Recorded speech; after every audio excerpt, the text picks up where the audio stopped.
여러분, 세상에서 가장 믿었던 사람에게서 심장이 찢어지는 듯한 배신을 당해본 적 있으신가요? 제 인생을 송두리째 무너뜨린 그날 밤의 이야기는 시어머니의 손이 제 뺨을 날카롭게 파고드는 소리와 함께 시작되었습니다. 불꽃이 튀는 듯한 따귀에 머릿속이 윙울리며 저는 차가운 대리석 바닥으로 맥없이 쓰러졌습니다. 귓가에는 시어머니 최 여사의 칼날보다 더 잔인하고 악에 바친 목소리가 울려 퍼졌죠. 이 도둑년, 뻔뻔하게 어디서 발뺌이야.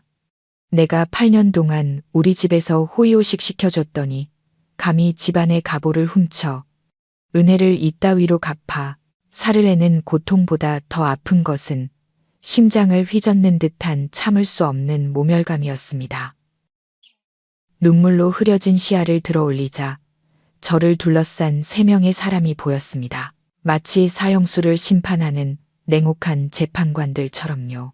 허리에 두 손을 얹은 채 분노로 얼굴이 시뻘개진 시어머니, 그리고 그 옆에는 팔짱을 낀 채 경멸 어린 비웃음을 흘리는 시누이 강유라가 서 있었습니다.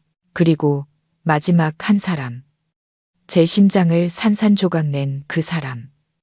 바로 지난 8년간 제 세상의 전부였던 남편, 강태준이었습니다. 그는 그저 침묵한 채 일말의 동정심도 없이 실망과 냉기가 가득한 눈으로 저를 내려다보고 있었습니다. 안녕하세요.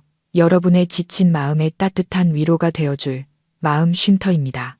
한순간에 가장 사랑하는 사람들에게 도둑으로 몰리고 무자비하게 폭행당한 뒤 차디찬 경찰서로 넘겨지는 삶을 상상이나 해보셨나요?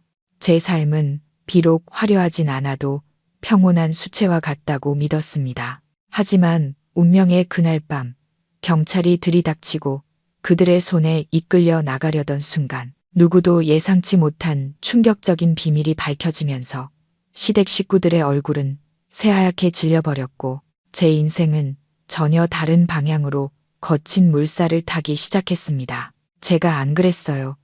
저는 겨우 몸을 일으키며 흐느꼈습니다. 목소리는 처참하게 갈라졌죠.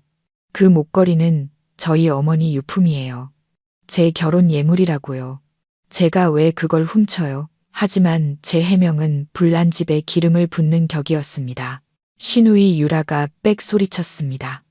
아직도 거짓말이 술술 나오네. 내가 똑똑히 봤어.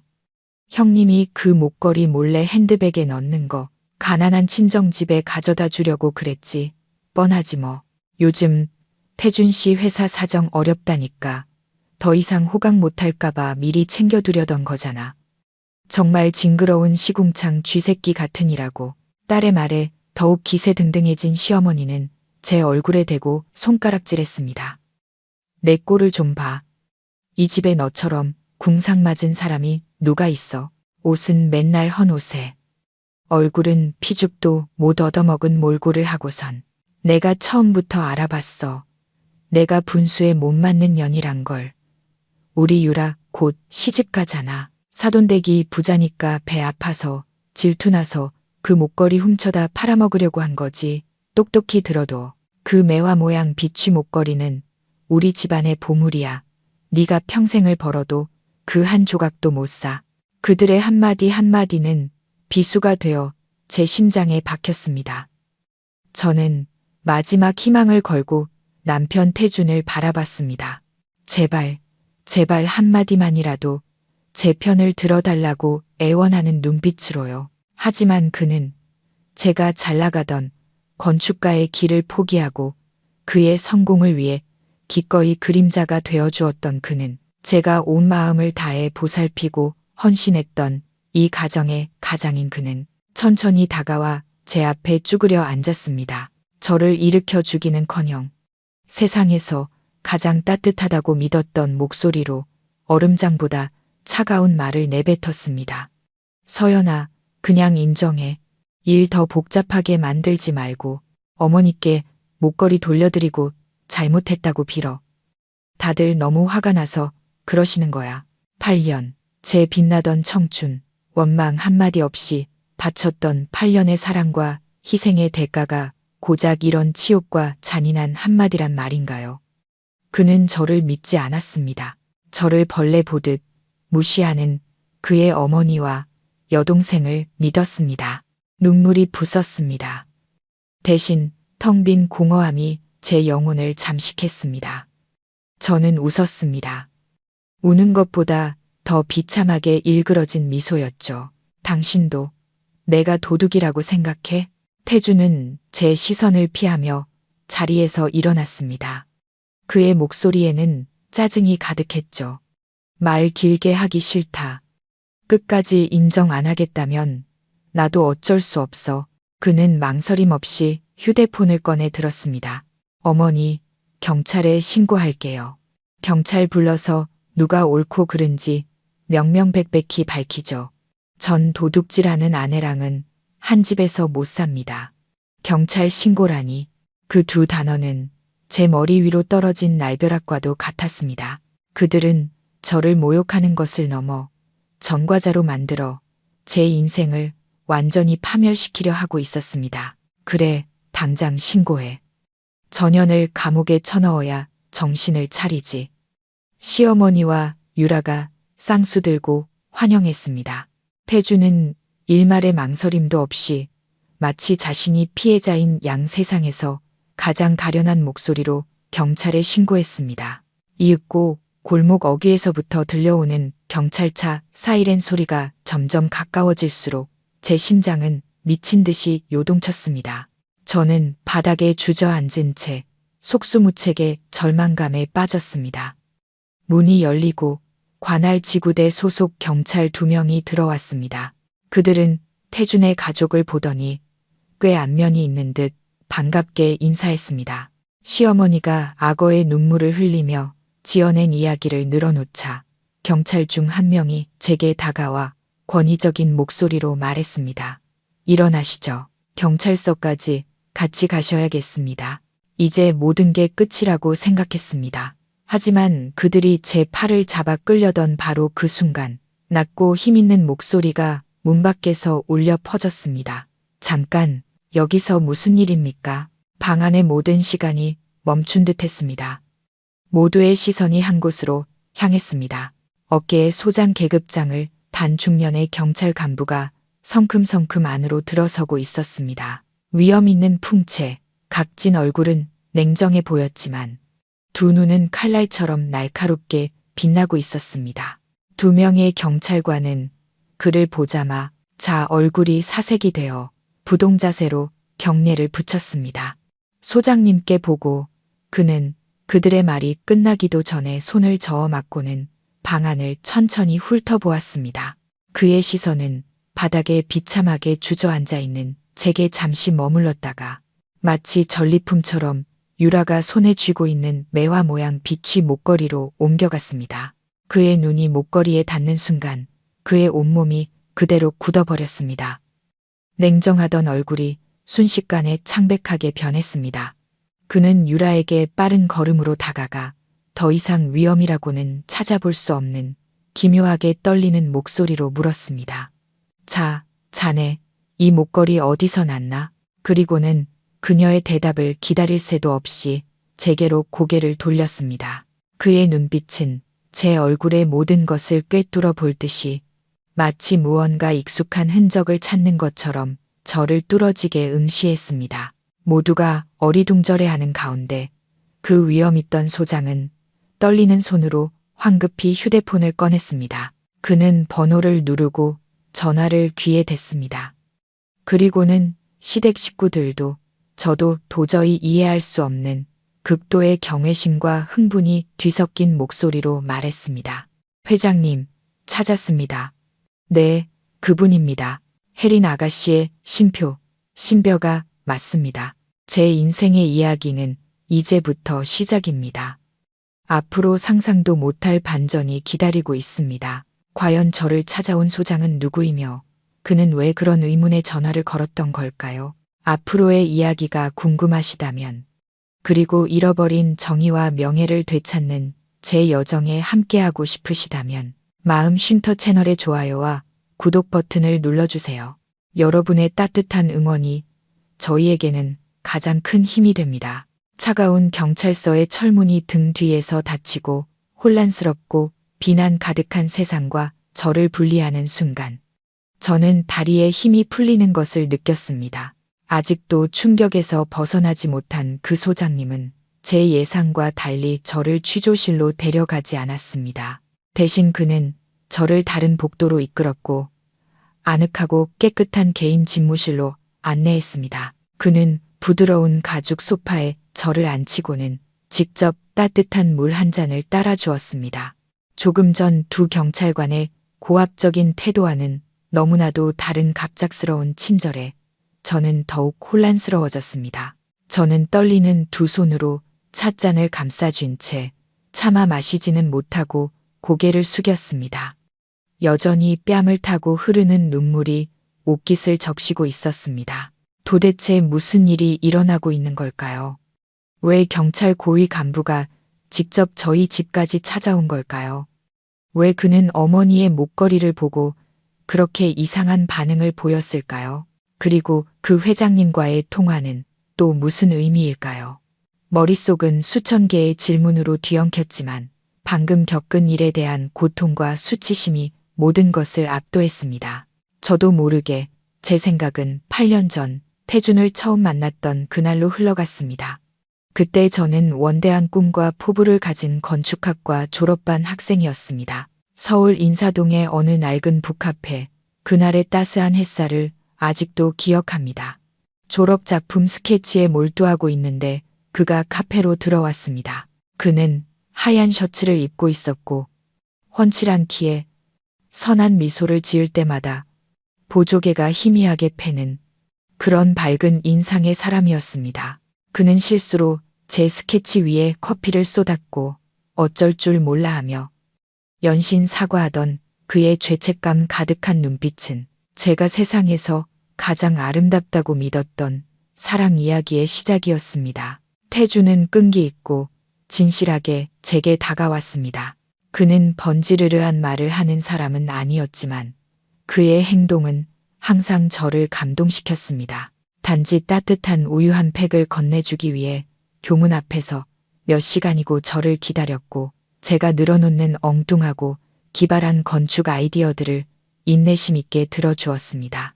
그는 제 안에 불타는 열정을 알아봐주고 무조건적으로 지지해준 유일한 사람이었습니다. 그의 집안은 그리 부유하지 않은 평범한 공무원 집안이었습니다. 그때의 시어머니 최 여사는 자상한 분이셨고 제가 집에 갈 때마다 맛있는 음식을 해주셨습니다. 시누이 유라도 조금은 철없지만 제게는 예의 바른 여동생 같았습니다. 저는 그들에게서 진짜 가족의 따스함을 느꼈습니다. 어머니가 돌아가신 후로 제게는 너무나도 그리웠던 온기였죠. 제 어머니 김혜리는 아름답고 재능 있는 분이었지만 박복한 분이셨습니다. 제가 대학교 1학년 때 지병으로 돌아가셨죠. 임종 직전 어머니는 제게 이 매화 모양 비취 목걸이를 건네주셨습니다. 제 손을 꼭 잡고 힘없는 목소리였지만 사랑 가득한 음성으로 말씀하셨죠. 서연아, 이건 외가에서 엄마가 유일하게 간직하고 나온 물건이란다. 소중히 간직하렴. 이 목걸이가 널 지켜주고 행운을 가져다 줄 거야. 저는 외가에 대해 아무것도 몰랐습니다. 물어볼 때마다 어머니는 슬픈 표정으로 고개를 저으실 뿐이었죠. 이 목걸이가 어머니에 대한 그리고 제 몸에 흐르는 또 다른 절반의 핏줄에 대한 모든 것이었습니다. 저는 그날 이후로 단 한 번도 목에서 이 목걸이를 뺀 적이 없었습니다. 그것은 제게 위안이었고 약해질 때마다 힘이 되어주는 존재였습니다. 제가 태준을 인사시켰을 때 교직에서 은퇴하신 인자한 아버지는 처음에는 조금 망설이셨습니다. 제가 너무 일찍 결혼해서 제 꿈을 포기하게 될까봐 걱정하셨죠. 하지만 태준의 진심과 제 사랑 앞에서 아버지도 결국 마음을 열고 허락해 주셨습니다. 저희의 결혼식은 양가의 축복 속에서 치러졌습니다. 저는 우수한 성적으로 건축학과를 졸업했고 여러 대기업에서 스카우트 제의를 받았습니다. 하지만 태준은 그때 작은 건설 회사를 차리고 싶어 했습니다. 그는 남 밑에서 일하기 싫다며 제게 부족함 없는 삶을 주기 위해 스스로 사업을 일구고 싶다고 했습니다. 저는 한치의 망설임도 없이 제 앞에 펼쳐진 모든 기회를 뒤로하고 그의 든든한 버팀목이 되기로 결심했습니다. 제 모든 적금과 아버지께서 주신 결혼 자금을 보태 그의 회사 설립을 도왔습니다. 그리고 저는 집에서 살림을 도맡고 시부모님을 봉양하며 그가 마음 편히 밖에서 일할 수 있도록 내조했습니다. 그의 회사가 날로 성장하고 저희가 좁은 연립주택에서 넓은 빌라로 이사했을 때, 그리고 제 손으로 시부모님께 비싼 선물을 사드릴 수 있게 되었을 때, 저는 얼마나 행복하고 자랑스러웠는지 모릅니다. 저는 제 희생이 가치 있는 것이라 믿었고, 우리의 사랑이 어떤 시련도 이겨낼 만큼 크다고 생각했습니다. 8년, 기나긴 8년 동안 저는 그의 그림자처럼 살았습니다. 그의 기쁨이 제 기쁨이었고 그의 슬픔이 제 슬픔이었습니다. 저는 제 자신을 잊었고 유능한 건축가가 되겠다는 꿈도 잊었습니다. 제 세상은 부엌과 그가 돌아오기를 기다리는 따뜻한 저녁 식사가 전부였습니다. 그런데 부드러운 노크 소리가 저를 고통스러운 기억의 강에서 건져냈습니다. 소장님이 뜨거운 김이 나는 식판을 들고 들어오셨습니다. 조금이라도 먹어두게. 저녁부터 아무것도 못 먹었을 텐데 저는 고개를 저었습니다. 목이 메어 도저히 아무것도 넘길 수가 없었습니다. 그는 맞은편 의자에 앉아 식판을 테이블 위에 놓았습니다. 저를 바라보는 그의 눈빛은 더 이상 낯설지 않았습니다. 그 안에는 안타까움과 아주 오랜만에 느껴보는 따뜻한 애정이 담겨 있었습니다. 자네 이름이 박서연이 맞나? 그가 조금은 불확실한 목소리로 물었습니다. 저는 깜짝 놀랐습니다. 박서연, 그 이름은 어머니가 살아계실 때 부르시던 이름이었습니다. 나중에 서류를 정리하면서 어찌 된 일인지 서연이라는 이름만 남게 되었죠. 어떻게 그 이름을? 그는 바로 대답하지 않고 붉어진 눈으로 저를 그저 조용히 바라보았습니다. 그리고는 낮고 아득한 슬픔이 묻어나는 목소리로 말했습니다. 내가 자네 어머니 김혜린의 동생 김진혁이니까. 내가 자네 외삼촌일세. 서연아. 그의 말은 시어머니의 따기보다 더 끔찍한 충격으로, 태준의 배신보다 더 아픈 고통으로 제 귓가를 때렸습니다. 이미 산산조각난 제 세상이 다시 한번 송두리째 뒤집히는 순간이었습니다. 모든 것이 너무나 버거웠고 너무나 비현실적이었습니다. 어떻게 그럴 수가 있죠? 어머니에게 남동생이 있었다니. 외삼촌이요. 두 단어가 제 입에서 무의식적으로 아무런 무게감 없이 흘러나왔지만 그 말은 방 안의 공기를 무겁게 짓눌렀습니다. 저는 눈앞에 경찰 제복을 입은 남자를 보며 그의 위험 있는 얼굴에서 어머니와의 희미한 연결고리라도 찾아보려 애썼습니다. 하지만 아무것도 보이지 않았습니다. 제가 아는 어머니는 인자한 아버지와 비취 목걸이만을 남긴 채 저를 홀로 두고 떠난 분이었습니다. 어머니는 단 한 번도 자신의 가족, 형제, 외가라는 곳에 대해 말씀하신 적이 없었습니다.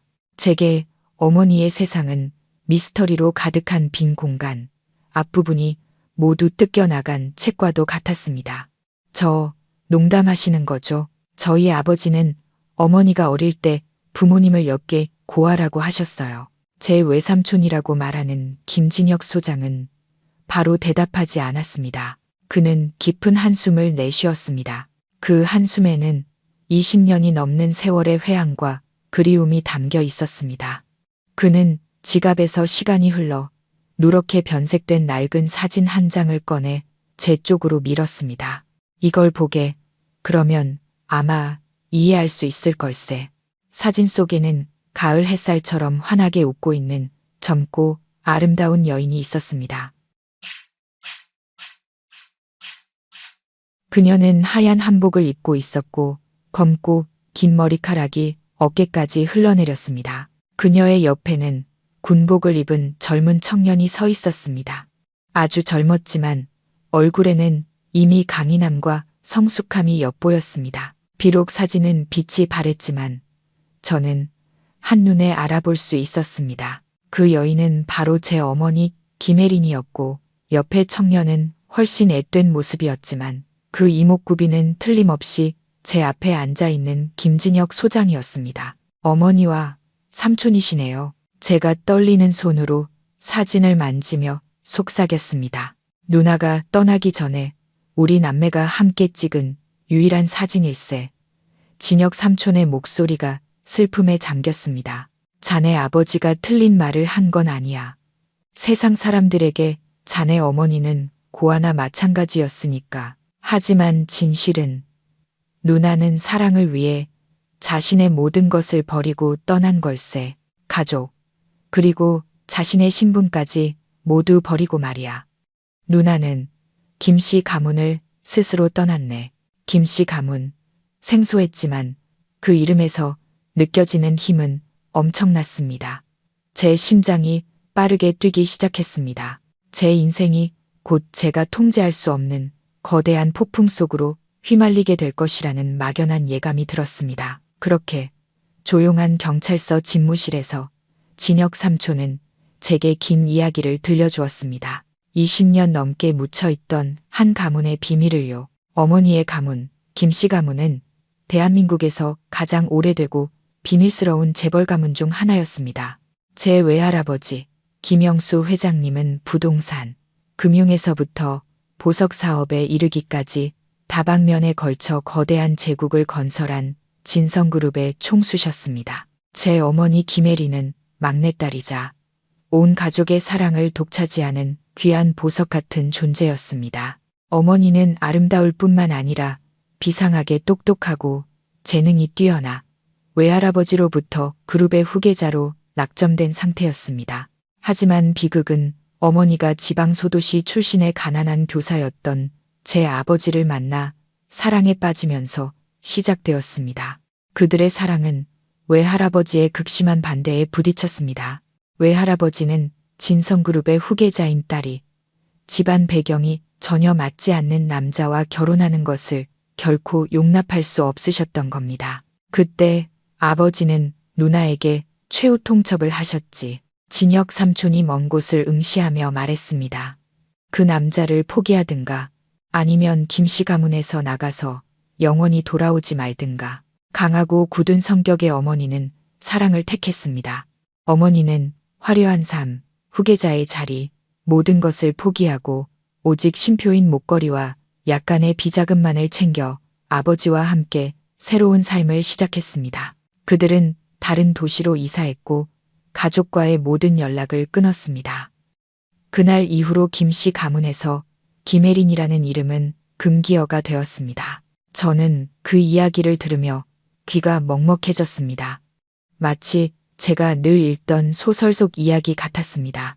제 인자하고 소박했던 어머니에게 그렇게 파란만장한 과거가 있었다니. 그렇다면 아버지는 이 모든 사실을 알고 계셨으면서 왜 제게 단 한 번도 말씀해 주지 않으셨을까요? 누나가 떠난 뒤 아버지는 겉으로는 냉정하셨지만 속으로는 엄청나게 고통스러워 하셨네. 진혁 삼촌이 말을 이었습니다. 비밀리에 사람을 풀어 사방으로 누나를 찾아다녔지만 찾을 수가 없었지. 그러다 누나가 지병으로 세상을 떠났다는 소식을 듣고는 거의 무너지셨어.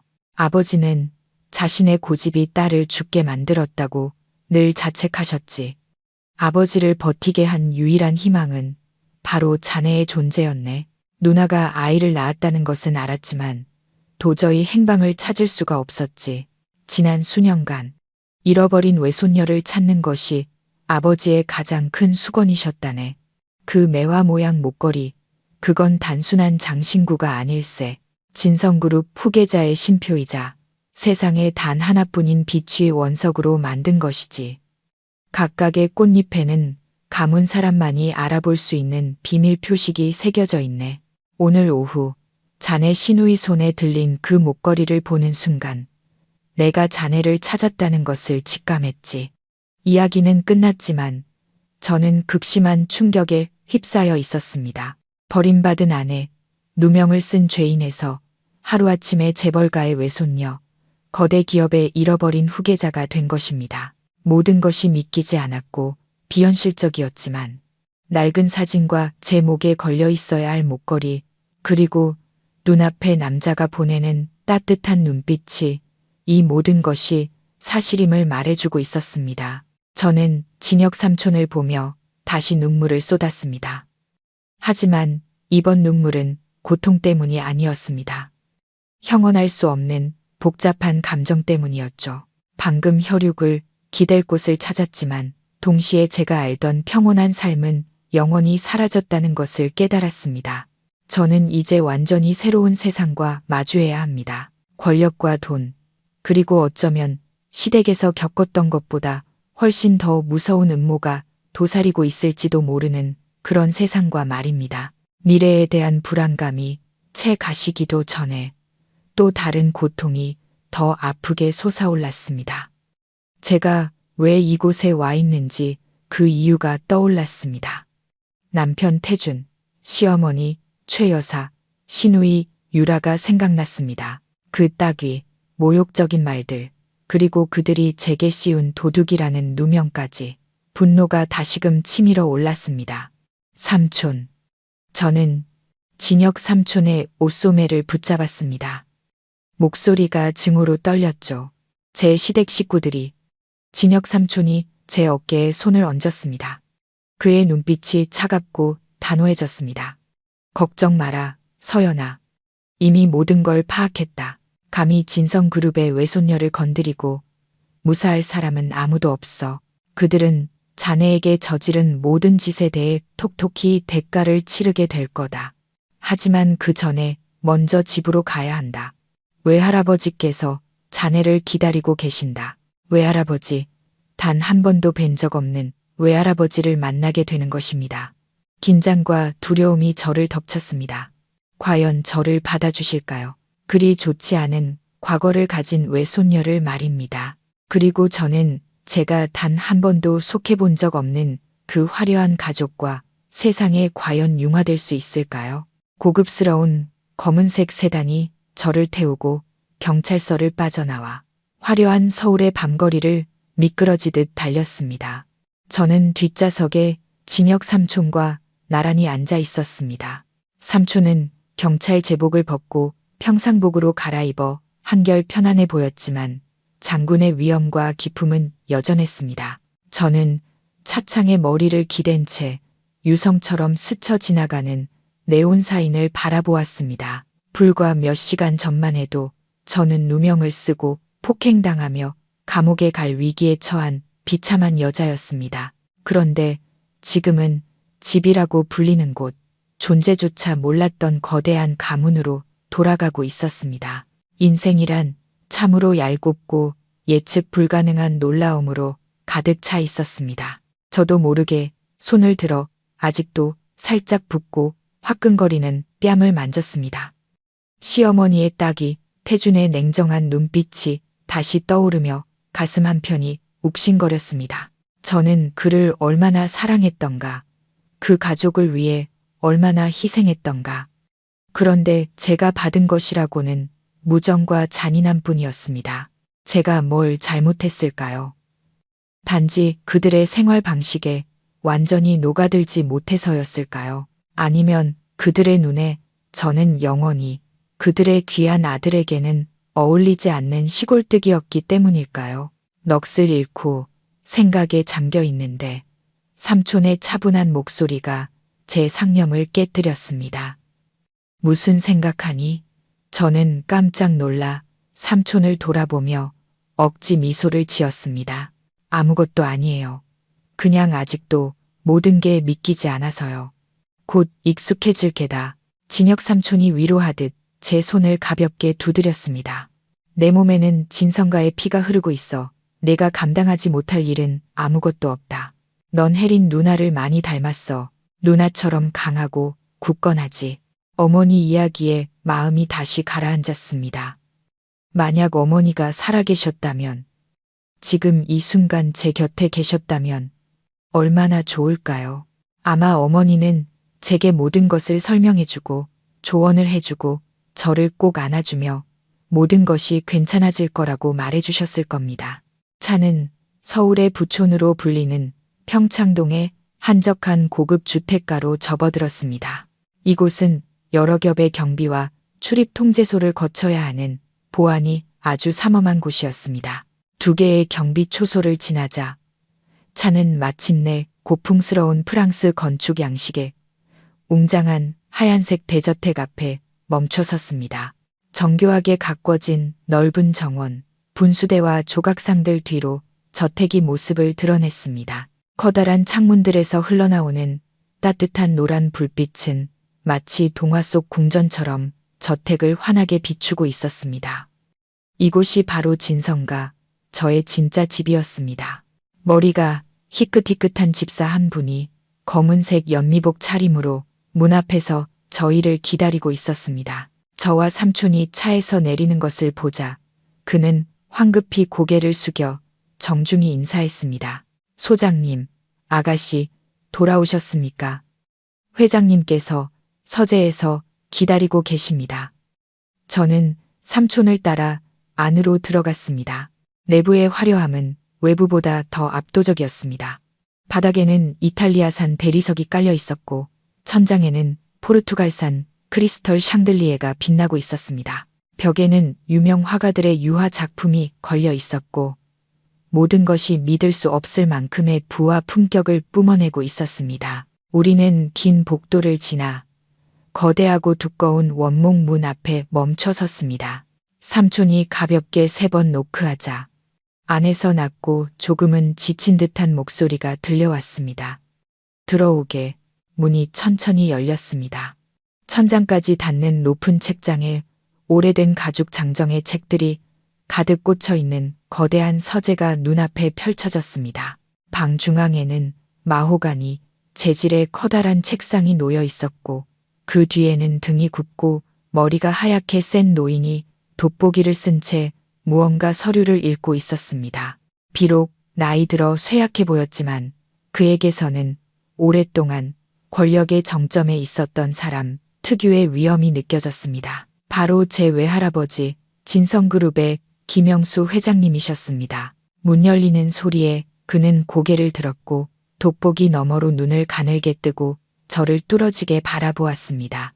그의 시선이 제 얼굴에 닿았을 때 저는 그가 서류를 쥐고 있던 손이 떨리는 것을 똑똑히 보았습니다. 종이가 책상 위로 떨어졌지만 그는 전혀 신경 쓰지 않았습니다. 그는 천천히 돋보기를 벗고 저를 더 자세히 보려고 애썼습니다. 혜리나, 그는 제 어머니의 이름을 나지막이 불렀습니다. 아, 아닙니다. 아버님, 서연입니다. 혜린 누님의 딸, 아버님의 외손녀입니다. 진혁 삼촌이 감격에 겨운 목소리로 말했습니다. 외할아버지는 천천히 자리에서 일어나 책상에 손을 짚고 힘겹게 한 걸음 제게로 다가오셨습니다. 가까워질수록 그의 눈가는 점점 붉어졌습니다. 그는 제 앞에 멈춰서서 주름진 손을 떨며 들어올려 제 뺨과 머리카락을 부드럽게 쓰다듬었습니다.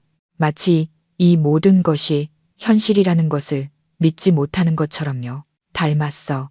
너무나도 닮았구나. 내 어미 젊었을 때랑 판박이야. 눈물이 그의 주름진 얼굴을 타고 흘러내렸습니다. 그는 저를 힘껏 그리고 아주 따뜻하게 끌어안았습니다. 내 손녀야. 드디어 돌아왔구나. 할아비가 미안하다. 정말 미안하다. 저는 할아버지의 품에 안겨 가만히 있었습니다. 인생의 황혼기에 접어든 한 남자의 떨림을 수십 년간 억눌러온 회한과 사랑을 느끼며 저 역시 참았던 눈물을 터뜨리고 말았습니다. 태어나서 처음으로 저는 외조부모의 사랑이 어떤 것인지 느낄 수 있었습니다. 그날 밤 저는 오랫동안 서재에 머물며 외할아버지와 삼촌에게서 어머니와 가문에 대한 이야기에 나머지 조각들을 들었습니다. 저는 시어머니 최 여사가 과거에 진성가에서 일했던 가정부였다는 사실을 알게 되었습니다. 그녀는 제 어머니의 화려한 삶을 곁에서 지켜보았고 아마 그때부터 그녀의 마음속에 질투와 시기심이 싹댐을 겁니다. 그녀는 제 어머니의 신분을 알면서도 모른 척했고 아마도 저를 더 쉽게 조종하고 억압하기 위해 그랬을 겁니다.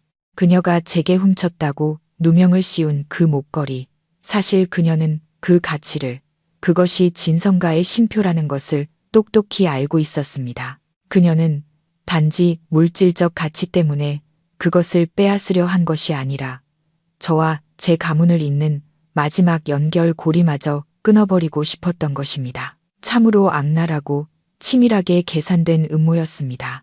제 마음속에 증오가 다시금 차올랐습니다. 그녀는 제 결혼 생활을 망가뜨렸을 뿐만 아니라 제 과거와 미래까지 모두 훔치려 했습니다. 하지만 저는 더 이상 두렵지 않았습니다. 저는 제 곁에 있는 외할아버지와 진혁 삼촌을 보았습니다. 저는 더 이상 혼자가 아니라는 것을 알았습니다. 이 싸움에서 저는 반드시 모든 것을 되찾을 것입니다. 제 자신의 명예뿐만 아니라 돌아가신 어머니를 위한 정의까지도요. 복수를 위한 계획이 제 머릿속에서 구체화되기 시작했습니다. 저는 시댁 식구들의 가면을 벗기는 것에서 그치지 않을 겁니다. 그들이 제게 그랬던 것처럼 모든 것을 잃는 기분이 어떤 것인지 똑똑히 느끼게 해줄 겁니다. 그리고 그 계획의 첫 단계는 그들이 스스로 파놓은 함정 속으로 더 깊이 빠져들게 만드는 것이었습니다. 하지만 어떻게 저는 이곳에 있고 그들은 밖에서 저를 감옥에 보냈다고 생각하며 승리에 도취해 있을 텐데 말입니다. 다음 날 아침 저는 낯선 방에서 눈을 떴지만 이상하게도 마음은 평온했습니다. 그곳은 어머니가 쓰시던 방이었습니다. 모든 것이 거의 완벽하게 보존되어 있었죠.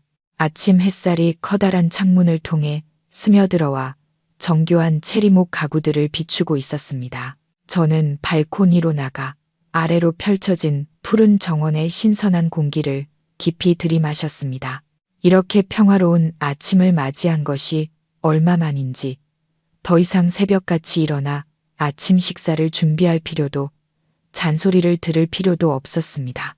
어젯밤 마음을 추스른 뒤 저는 외할아버지, 삼촌과 함께 구체적인 계획을 세웠습니다.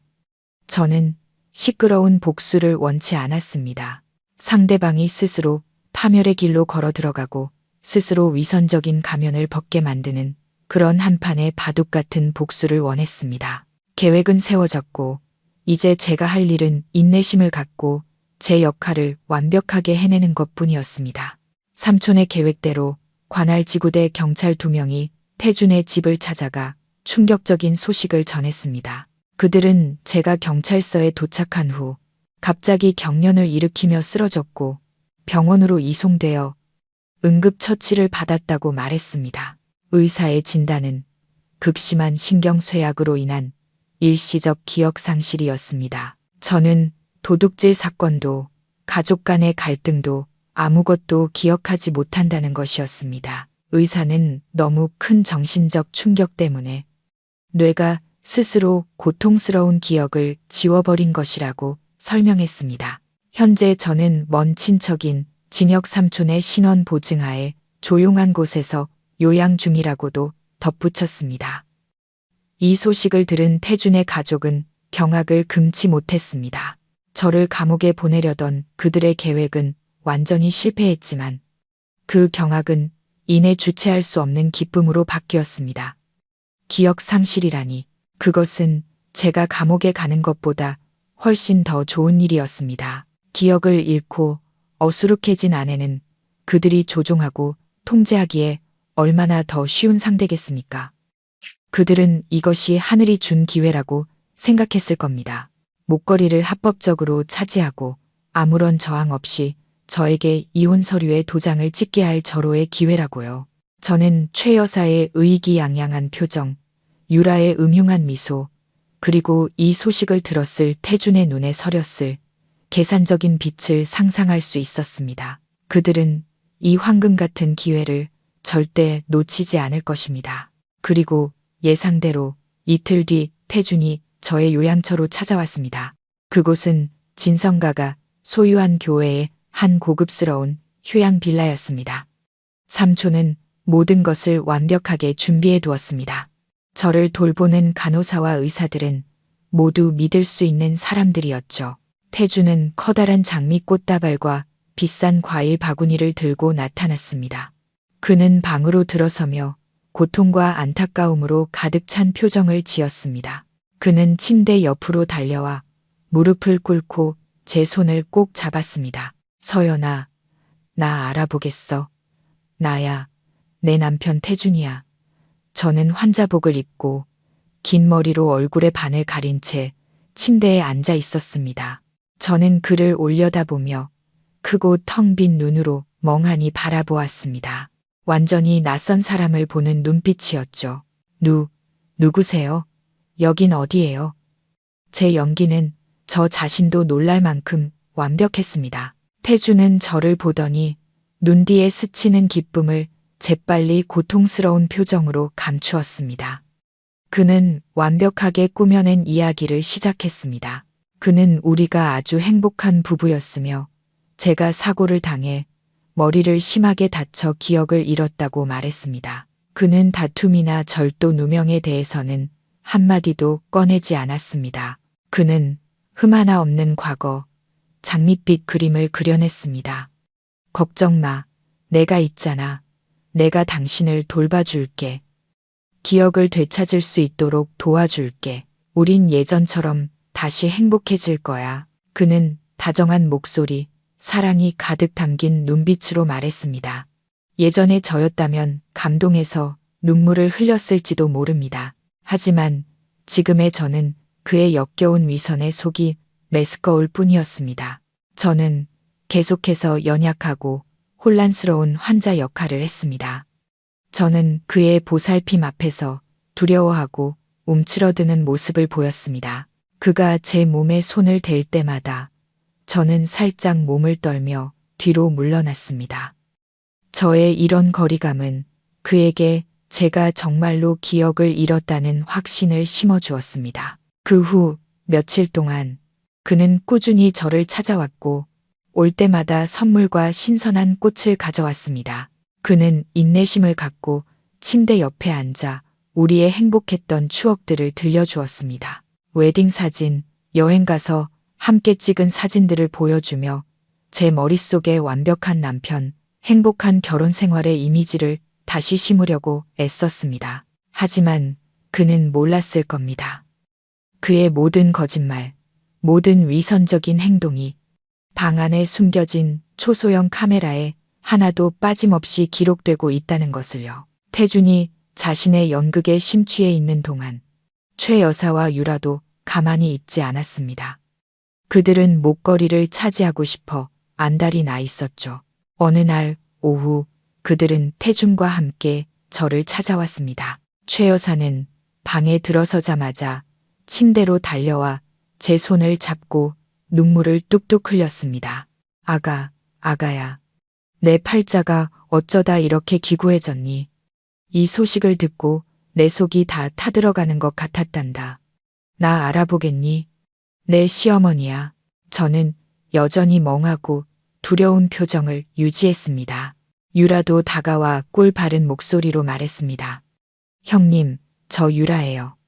태준 씨 동생이요. 얼른 나으셔야죠. 온 식구가 형님 걱정하고 있어요. 그들은 며느리를, 형님을 끔찍이 아끼는 화목한 가족 연극을 펼쳤습니다. 한참 동안 눈물 섞인 안부를 물은 뒤 최 여사는 본론으로 들어갔습니다.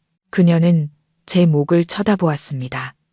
삼촌이 미리 치워둔 덕에 목걸이는 없었죠. 아니, 내가 너 결혼할 때 예물로 준 그 보물 목걸이는 어디 갔니? 서연아. 그녀는 내가 준이라는 말을 애써 강조했습니다. 저는 눈살을 찌푸리며 이해할 수 없다는 표정을 지었습니다. 목걸이요? 무슨 목걸이요? 그 매화 모양, 비취 목걸이 말이다. 내가 결혼식 날 내게 주면서 소중히 간직하라고 신신당부하지 않았니? 그건 우리 집안의 보물이라 잃어버리면 절대 안 된단다. 그녀는 걱정스러운 목소리로 말했습니다. 태준도 거들었습니다. 맞아, 서연아. 어디에 뒀는지 잘 생각해봐. 그건 우리 가족에게 정말 중요한 물건이야. 세 사람은 함께 저를 압박하며 목걸이의 위치를 기억해내라고 다그쳤습니다. 저는 알고 있었습니다. 제가 말하는 순간 그들은 보관해주겠다는 핑계로 즉시 그것을 가져갈 것이라는 것을요. 절도 누명이라는 연극은 이제 더 정교하고 교활한 새로운 연극으로 대체되었습니다. 그들은 제가 스스로 보물을 바치기를 원했습니다. 하지만 저는 그들이 그렇게 쉽게 뜻을 이루도록 내버려 두지 않을 겁니다. 제가 설치한 덫은 그들이 생각하는 것보다 훨씬 더 여러 겹으로 이루어져 있었습니다. 저는 그들을 서서히 유인하여 그들의 탐욕스러운 본성을 더욱 명확하게 드러내게 할 것입니다. 그리고 그때 단 한 번의 반격으로 그들이 다시는 일어설 수 없도록 만들 겁니다. 목걸이에 대한 시댁 식구들의 집요한 질문 공세에 저는 여전히 기억을 잃은 사람의 멍하고 가련한 표정을 유지했습니다. 저는 고개를 세차게 저으며 두 손으로 머리를 감싸 쥐고 극심한 고통과 혼란에 빠진 척 연기했습니다. 저 기억 안 나요. 머리가 너무 아파요. 아무것도 기억나지 않아요. 제 연기는 그들을 완벽하게 속였습니다. 그런 저를 보고 태주는 황급히 어머니와 여동생에게 조용히 하라는 신호를 보냈습니다. 그는 저를 눕히며 걱정스러운 목소리로 말했습니다. 됐어, 됐어. 기억 안 나면 그만둬. 너무 애쓰다가 건강만 해치겠어. 그 목걸이가 아무리 귀한들 당신보다 중요하겠어. 일단 푹 쉬어. 그러다 보면 언젠가 기억나겠지. 그는 아내의 건강을 최우선으로 생각하는 지극히 아내를 사랑하는 남편인 척 달콤한 말을 속삭였습니다. 하지만 저는 알고 있었습니다. 그의 마음속도, 그의 가족들 마음속도 지금 불타는 듯이 초조할 것이라는 것을요. 그들은 그렇게 엄청난 가치의 물건이 저처럼 기억을 잃은 사람의 손에 있다는 사실에 결코 안심할 수 없었을 겁니다. 제가 멍한 상태에서 그것을 잃어버리거나 최악의 경우 다른 사람에게 줘버릴까봐 두려웠을 테죠. 다음 며칠 동안 그들은 번갈아 가며 저를 보살폈지만 실제 목적은 목걸이를 찾는 것이었습니다. 제가 잠들 때마다 그들은 옷장부터 서랍, 침대 밑까지 방 안 구석구석을 몰래 뒤졌습니다. 그들의 도둑고양이 같은 행동은 모두 카메라에 선명하게 기록되었습니다. 물론 그들은 아무것도 찾을 수 없었습니다. 목걸이는 그들이 상상도 못할 안전한 곳에 보관되어 있었으니까요. 몰래 찾는 방법이 실패하자 그들은 다른 수법을 쓰기 시작했습니다.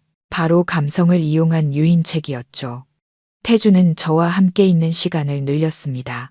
그는 자신이 지어낸 낭만적인 사랑 이야기를 들려주고 빌라 정원을 함께 산책했으며 심지어 서툰 솜씨로 노래를 불러주기도 했습니다. 그는 우리 사이의 사랑을 되살려 어느 순간 제가 감동해서 쉼표를 숨겨둔 장소를 기억해내기를 바랐습니다. 최 여사는 태도를 180도 바꿨습니다. 더 이상 날카롭고 악독한 모습은 온데간데 없고 진짜 어머니처럼 자상하고 부드러워졌습니다. 그녀는 직접 죽을 쓰고 보양식을 만들어 왔고 침대 옆에 앉아 제게 스웨터를 떠주며 제가 처음 며느리로 들어왔을 때의 이야기를 들려주었습니다. 자기가 저를 얼마나 친딸처럼 아꼈는지에 대해서 말이죠. 하지만 가장 가증스러운 연기는 유라의 몫이었습니다. 놀기만 좋아하고 제멋대로였던 신우이가 갑자기 착하고 사려 깊은 여동생으로 변신했습니다. 그녀는 꽃을 사와 제 방에 꽂아주고 제게 책을 읽어주었으며 제 기분 전환을 위해 학교에서 있었던 재미있는 일들을 제잘거렸습니다. 한 번은 제 손을 잡고 눈물을 글썽이기까지 했습니다. 형님, 죄송해요. 예전에 제가 철이 없어서 형님 마음 아프게 한 적 많았죠. 형님이 이렇게 아프고 나니 제가 얼마나 후회되는지 몰라요. 얼른 건강해지셔야 해요. 그래야 저도 가르쳐 주시죠. 온 가족이 함께 완벽한 연극을 펼치고 있었습니다. 그들은 저를 꿀처럼 달콤하지만 독이 가득한 가짜 사랑의 고치 안에 가두었습니다. 그들은 기억을 잃은 제가 쉽게 감화되어 그들의 손 안에서 순순히 움직이는 꼭두각시가 될 것이라고 생각했습니다. 그들은 몰랐습니다. 이 꼭두각시가 조용히 모든 것을 지켜보고 기록하며 자신을 조종하는 줄을 끊어버릴 기회만을 기다리고 있다는 것을요. 그들이 연극에 몰두하는 동안 저 역시 시간을 낭비하지 않았습니다. 혼자 있을 때마다 저는 몰래 삼촌과 외할아버지와 연락을 주고받았습니다. 삼촌이 제공한 첨단 장비를 통해 저는 시댁 식구들의 행적에 대한 증거를 밖으로 보내는 동시에 외부의 중요한 정보들을 받을 수 있었습니다. 제가 아프게 된 후 절도 사건은 제가 회복될 때까지 수사가 잠정 중단되었다는 것을 알게 되었습니다. 이 사실은 시댁 식구들을 더욱 안심시켰고 모든 것이 그들의 통제하에 있다고 믿게 만들었습니다. 하지만 더 중요한 것은 삼촌이 태준의 회사에 대한 깊이 있는 조사를 시작했다는 것입니다. 소장의 권력과 진성그룹 재무 전문가들의 지원으로 태준의 사업에 숨겨진 어두운 비밀들이 서서히 드러나기 시작했습니다. 삼촌은 태준의 회사가 그가 늘 불평하던 것처럼 단지 어려운 수준이 아니라는 것을 발견했습니다. 사실상 파산 직전의 상태였습니다. 태준은 무모한 투자로 은행과 사채업자들에게서 자신의 능력을 훨씬 뛰어넘는 거액의 빚을 졌습니다. 부동산 시장이 얼어붙자 그의 프로젝트들은 중단되었고 자금 흐름이 막혔습니다. 그는 거대한 빚더미에 잠겨 있었습니다. 그것이 바로 그들이 목걸이와 제 재산을 그토록 탐냈던 이유였습니다. 그것은 단순한 탐욕이 아니라 막다른 길에 몰린 자들의 절박함이었습니다. 저는 병상에 누워 모든 사실을 꿰어 맞추었습니다. 이제야 모든 것이 이해되었습니다. 태준의 사랑은 만약 존재했다면 이미 오래전에 죽어버렸습니다.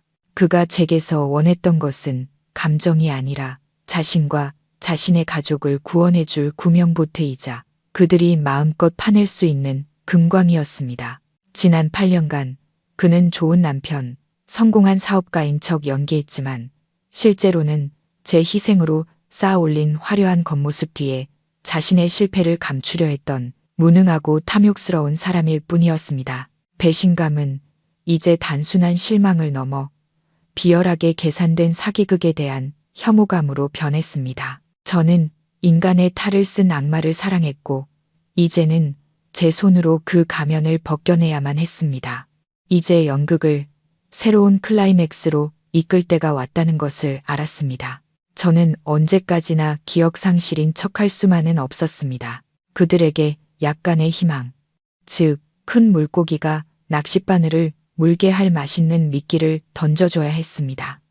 저는 몇 가지를 기억해내기로 결심했습니다. 최 여사와 유라가 다녀간 지 일주일 후 저는 회복의 조짐을 보이기 시작했습니다. 저는 더 이상 그들이 다가올 때마다 두려워하거나 공황 상태에 빠지지 않았습니다. 때로는 멍하니 아주 더듬거리며 태준 씨, 어머니 하고 그들의 이름을 불렀습니다. 이 작은 변화는 그들의 마음속에 커다란 희망의 불씨를 지폈습니다. 그들은 자신들의 정성스러운 보살핌이 효과를 보았다고, 제가 서서히 기억을 되찾고 있다고 믿었습니다. 태준이 가장 기뻐했습니다. 그는 더욱더 모범적인 남편 연기에 힘썼습니다. 그는 오래된 앨범을 많이 가져와 제 옆에 몇 시간이고 앉아 사진 속 인물들을 하나하나 가리키며 지난 이야기들을 들려주었습니다. 이분이 어머니야, 기억나. 어머니가 당신을 얼마나 예뻐하셨는데. 그리고 이건 유라, 내 동생. 유라가 당신을 참 잘 따랐지. 그는 제 머릿속에 완벽한 시댁이라는 가짜 기억을 주입하려 애썼습니다. 그리고 제가 기다리던 그날이 왔습니다. 그날 태준이 우리 부부가 강원도 여행 갔을 때 찍은 사진들을 보여주고 있을 때 저는 갑자기 미간을 찌푸리며 관자놀이를 문질렀습니다. 아주 고통스러운 표정이었죠. 왜 그래? 또 머리 아파? 태준이 걱정하며 물었습니다. 저는 대답 없이 눈을 감고 의미 없는 단어들을 중얼거렸습니다. 산, 절, 상자.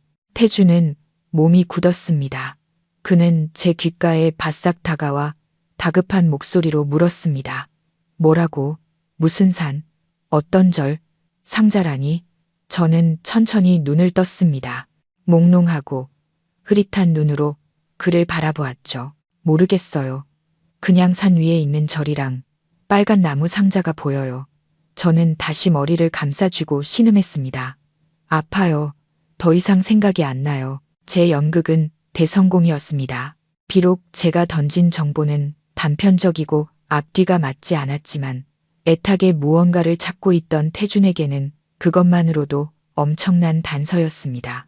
그는 황급히 저를 눕히고 쉬라고 다독였지만 저는 그의 눈에서 계산과 환희의 빛이 번뜩이는 것을 똑똑히 보았습니다. 그는 목걸이가 어느 산 위에 있는 절, 빨간 나무 상자 안에 보관되어 있다고 믿었습니다. 그날 오후 제가 깊이 잠든 것을 확인한 후 태준은 서둘러 떠났습니다. 저는 문틈으로 몰래 엿보았습니다. 그는 누군가에게 아주 급한 목소리로 전화를 걸고 있었습니다. 저는 그가 가족에게 이 소식을 알리고 있으며 그들이 곧 대규모 보물찾기를 시작할 것이라는 것을 알았습니다. 아니나 다를까. 다음 날 저는 최 여사와 유라가 병문안 와서 나누는 대화를 엿들었습니다. 그들은 태준이 사람을 시켜 설악산, 오대산, 심지어 강원도의 모든 사찰을 뒤지고 있다고 속삭였습니다. 그들은 적지 않은 시간과 돈을 들여 절 구석구석을 뒤지고 스님들에게 물어봤지만 결과는 허탕이었습니다. 실패는 그들을 점점 더 초조하고 짜증나게 만들었습니다. 저에 대한 그들의 태도도 점차 변했습니다. 더 이상 인내심을 갖고 달래지 않고 거칠게 다그치기 시작했습니다. 정신 똑바로 차리고 기억해봐. 절 말고 또 다른 건 뭐 없어. 그 상자 어디다 둔 거냐고. 최 여사가 제 어깨를 거세게 흔들었습니다. 그녀의 목소리는 원래의 날카로움을 되찾았습니다. 저는 여전히 겁에 질려오는 연약한 환자 역할을 완벽하게 해냈습니다. 몰라요. 무서워요. 제게서 더 이상 정보를 캐낼 수 없다고 판단하자. 그들은 다시 상냥한 가면을 썼습니다. 하지만 저는 그들의 인내심이 한계에 다다랐다는 것을 알았습니다. 그들은 먹잇감을 둘러싼 굶주린 맹수처럼 기회만 되면 저를 갈기갈기 찢어버릴 준비가 되어 있었습니다. 그들이 헛된 희망을 피우며 동분서주하는 동안 밖에서는 삼촌과 외할아버지의 사람들이 쉴 새 없이 움직이고 있었습니다. 그들은 태준의 회사가 저지른 분식회계, 탈세, 그리고 다른 협력업체들의 자산을 편취한 사기 행각에 대한 충분한 증거를 확보했습니다. 그의 거대한 사채 빚도 드러났습니다. 알고 보니 태준은 무능할 뿐만 아니라 도박에 빠져 엄청난 돈을 탕진한 중독자이기도 했습니다. 그는 지금 은행과 조폭 양쪽에서 쫓기고 있었습니다. 그는 정말로 막다른 길에 몰려 있었습니다. 이제 결정타를 날릴 시간이었습니다. 그들이 다시는 일어설 수 없게 만들 치명적인 한 방을요. 저는 목걸이를 숨긴 장소를 기억해내기로 결심했습니다. 하지만 그 장소는 절이 아니라 완벽하게 준비된 덫이 될 것이었습니다. 어느 날 아침, 태준이 지친 얼굴로 제게 사과를 깎아주고 있을 때 저는 갑자기 벌떡 일어나 허공을 응시했습니다. 생각났어요. 기억났어요. 제 목소리는 공포에 질려 있었습니다. 태준은 깜짝 놀라 칼과 사과를 내던졌습니다. 뭐가 생각났는데 목걸이, 그 상자, 절에 있지 않아요. 저는 숨을 헐떡이며 말을 이었습니다. 시골에 있는 우리 옛날 집 창고, 거기에 있어요. 시골의 낡은 창고.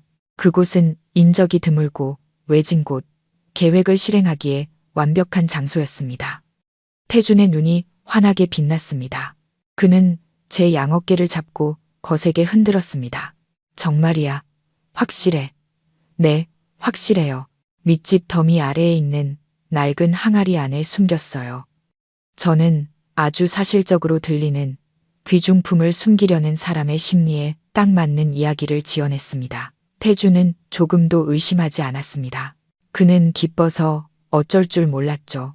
잘했어. 서연아. 정말 잘했어. 당신은 푹 쉬고 있어. 내가 당장 시골에 가서 가져올게. 그는 서둘러 제 이마에 입을 맞추고는 방금 자신이 어질러 놓은 것들을 치울 생각도 없이 방을 뛰쳐나갔습니다. 저는 그의 황급한 뒷모습을 보며 입가에 차가운 미소를 지었습니다. 어서 가, 강태준. 당신과 당신 가족을 위해 내가 준비해둔 그 덫을 향해서 이제 이 연극도 막을 내릴 시간이 되었으니까. 제게서 소식을 듣자마자 태준은 1초도 지체하지 않았습니다. 그는 서둘러 가족들에게 전화를 걸어 이 사실을 알렸습니다. 저는 그들의 광적인 환호성을 상상할 수 있었습니다. 며칠간의 헛된 수색 끝에 마침내 보물이 모습을 드러낸 것입니다. 그들은 그날 밤 바로 시골로 내려가 보물을 회수하기로 결정했습니다. 지체했다가는 저처럼 기억이 오락가락하는 사람이 다시 잊어버리거나 다른 사람에게 말해버릴 수도 있다고 두려워했을 겁니다. 탐욕은 그들의 이성과 경계심을 완전히 마비시켰습니다. 그들은 왜 제가 갑자기 모든 것을 기억해냈는지 이것이 덫일 수도 있다는 생각은 전혀 하지 않았습니다. 그들의 머릿속은 오직 비취 목걸이와 그것이 가져다 줄 거대한 돈에 대한 생각으로 가득 차 있었습니다. 그들의 고급 7인승 SUV가 밤의 어둠을 가르며 서울에서 100km 이상 떨어진 시골을 향해 질주했습니다. 차 안의 분위기는 분명 축제 같았을 겁니다. 최 여사는 아마 목걸이를 판 돈으로 빚을 다 갚고 새 빌라를 사서 상류층의 삶을 누릴 꿈에 부풀어 있었을 겁니다. 유라는 화려한 해외여행과 값비싼 명품들을 계획하며 희희낙낙하고 있었겠죠. 그리고 태주는 아마 자신이 곧 감옥살이를 면하고 재기할 큰 자금을 손에 넣은 뒤 다른 여자와 멀리 도망칠 수 있을 거라 생각하며 안도의 한숨을 내쉬고 있었을 겁니다. 그들은 인생 최고의 꿈에 잠겨 있었습니다. 자신들이 지금 가장 경멸했던 사람에 의해 정교하게 설계된 덫 속으로 직진하고 있다는 사실은 꿈에도 모른 채 말입니다. 태준의 옛집은 넓은 논으로 둘러싸인 작은 흙길 끝에 있었습니다. 최 여사가 아들을 따라 서울로 올라가면서 논밭을 다 팔아버린 후로 그 집은 오랫동안 버려져 있었습니다. 낡은 창고는 집 뒤편에 있었는데 양철 지붕이 녹슬어 있는 임시 건물 같았습니다. 달빛 아래 황량하고 음산한 풍경은 꽤 으스스했지만 탐욕에 눈이 먼 그들에게는 약속의 땅처럼 보였을 겁니다. 그들의 차가 마을 길로 막 접어들었을 때 어둠 속에서 여러 개의 눈이 조용히 그들을 주시하고 있었습니다. 진혁 삼촌은 바쁜 와중에도 직접 이번 작전을 지휘했습니다. 삼촌과 형사들은 이미 오래전부터 그곳에 도착해 있었습니다. 논을 살피러 나온 농부들로 위장한 채 조용히 그 지역 전체를 포위하고 있었습니다. 그들은 그저 큰 물고기들이 스스로 그물 안으로 들어오기만을 기다리고 있었습니다. 차는 집에서 조금 떨어진 곳에 멈췄고 태준과 최 여사, 유라 세 사람은 손전등을 든 채 창고를 향해 살금살금 다가갔습니다. 이웃을 깨울까봐 큰 소리를 내지 않으려 조심하는 모습이었습니다. 태준이 앞장서서 쇠막대기로 녹슨 자물쇠를 부댔습니다. 창고 문이 삐걱거리며 열리자 안에서 어둡고 퀴퀴한 공기가 뿜어져 나왔습니다. 찬집 더미 아래 항아리 안에 있다고 했어. 태준이 흥분에 찬 목소리로 속삭였습니다. 세 사람은 함께 안으로 기어 들어갔습니다. 손전등 불빛이 낡은 잡동사니와 거미줄로 가득한 내부를 훑었습니다. 그들은 창고 구석에서 마른 볏짚 더미를 발견했습니다. 망설일 것도 없이 그들은 소매를 걷어붙이고 볏짚을 파헤치기 시작했습니다. 볏짚 먼지가 자욱하게 피어올라 기침이 터져 나왔지만 아무도 신경 쓰지 않았습니다. 그들의 머릿속에는 오직 단 하나의 목표만이 있었습니다. 찾았다. 여기 있어. 최 여사의 기쁨에 찬 외침이 울려 퍼졌습니다. 그녀는 볏짚 더미 아래에서 작은 항아리 하나를 꺼냈습니다. 항아리 입구는 낡은 천으로 단단히 막혀 있었습니다. 세 사람은 심장을 두근거리며 항아리 주위로 모여들었습니다. 태준이 떨리는 손으로 입구를 막은 천을 열었습니다. 그는 손전등으로 안을 비추었습니다. 짙은 붉은색의 나무 상자가 항아리 바닥에 놓여 있었습니다. 맞아, 그 빨간 나무 상자가 맞아. 유라가 환호했습니다. 태준은 서둘러 손을 넣어 상자를 꺼냈습니다. 꽤 정교하게 조각된 상자였습니다. 그는 조심스럽게 상자 뚜껑을 열었습니다. 하지만 안에는 목걸이가 없었습니다. 작게 접힌 쪽지 한 장만이 덩그러니 놓여 있었습니다. 태준은 멍하니 쪽지를 집어 펼쳤습니다. 희미한 손전등 불빛 아래 손으로 쓴 글씨 한 줄이 선명하게 나타났습니다. 연극의 마지막 장에 오신 것을 환영합니다. 바로 그 순간 창고 문이 쾅 소리를 내며 닫혔습니다. 외부의 빛이 완전히 차단되면서 세 사람은 칠흑 같은 어둠 속에 갇혔습니다. 뭐야? 유라가 날카롭게 비명을 질렀습니다. 누구세요? 최 여사도 떨었습니다. 태준은 황급히 문 쪽으로 손전등을 비추었습니다. 누군가 밖에서 문을 걸어 잠근 것이었습니다. 그들은 갇혔습니다. 그때 밖에서 여러 개의 강력한 서치라이트가 동시에 켜지며 양철 벽의 틈새를 통해 창고 안을 환하게 비추었습니다. 세 사람은 눈이 부셔 비명을 질렀습니다. 이어서 확성기를 통해 위험있고 단호한 목소리가 울려 퍼졌습니다. 안에 있는 사람들은 모두 포위됐다. 저항하지 말고 무기를 버리고 나와서 투항하라. 그 목소리는 다름 아닌 김진혁 소장의 목소리였습니다. 최 여사와 유라는 공포에 질려 바닥에 주저앉았습니다. 태준은 마치 유령이라도 본 듯 얼굴이 백지장처럼 하얗게 질린 채 그 자리에 얼어붙었습니다. 그는 마침내 깨달았습니다. 모든 것이 덫이었다는 것을. 그는 손에 든 쪽지와 텅 빈 상자를 번갈아 보다가 굳게 닫힌 문을 향해 고개를 들었습니다. 분노와 절망, 회한이 뒤섞인 광기, 어린 절규가 고요한 밤의 정적을 갈랐습니다. 박서연, 이 악마 같은 년, 내가 날 속였어. 하지만 그의 외침은 곧 경찰들이 문을 부수고 들이닥치는 소리에 묻혀버렸습니다. 연극은 정말로 끝났고 서툰 배우들은 너무나도 비싼 대가를 치러야 했습니다. 휴양빌라 창문으로 새날의 첫 햇살이 비쳐들었을 때 저는 천천히 눈을 떴습니다. 어젯밤 저는 거의 잠을 이루지 못했습니다. 삼촌의 팀이 설치한 숨겨진 카메라와 연결된 화면을 통해 저는 체포 작전의 전 과정을 지켜보았습니다. 저는 모든 것을 보았습니다. 상자를 찾았을 때의 환희, 그것이 비어 있다는 것을 알았을 때의 경악, 그리고 마침내 경찰에 포위되었을 때의 극심한 공포까지. 더럽고 초라한 모습으로 수갑이 채워져 경찰차에 실려가는 그들을 보며 제 마음속에는 통쾌함 같은 것은 없었습니다. 그저 텅 빈 공허함과 피로감만이 느껴졌습니다. 모든 악연이 이제 끝날 수 있을 것 같았습니다. 하지만 저는 이것이 또 다른 전쟁, 즉 법정에서의 전쟁의 시작일 뿐이라는 것을 알았습니다. 최 여사, 유라, 그리고 태준은 명예훼손, 상해, 그리고 가장 중한 사기 및 횡령 혐의로 구속 수사를 받게 되었습니다. 처음에는 그들도 완강하게 모든 혐의를 부인하며 서로에게 책임을 떠넘겼습니다. 최 여사는 늙고 정신이 오락가락해서 아들이 시키는 대로 했을 뿐이라고 울며 매달렸고, 유라는 엄마 말을 따랐을 뿐이라고 주장했습니다. 그리고 태준은 모든 죄를 제게 뒤집어 씌우며 제가 부와 권력을 이용해 자신의 가족을 함정에 빠뜨렸다고 주장했습니다. 하지만 우리가 제시한 반박할 수 없는 증거들 앞에서는 그들의 완강함도 서서히 무너졌습니다.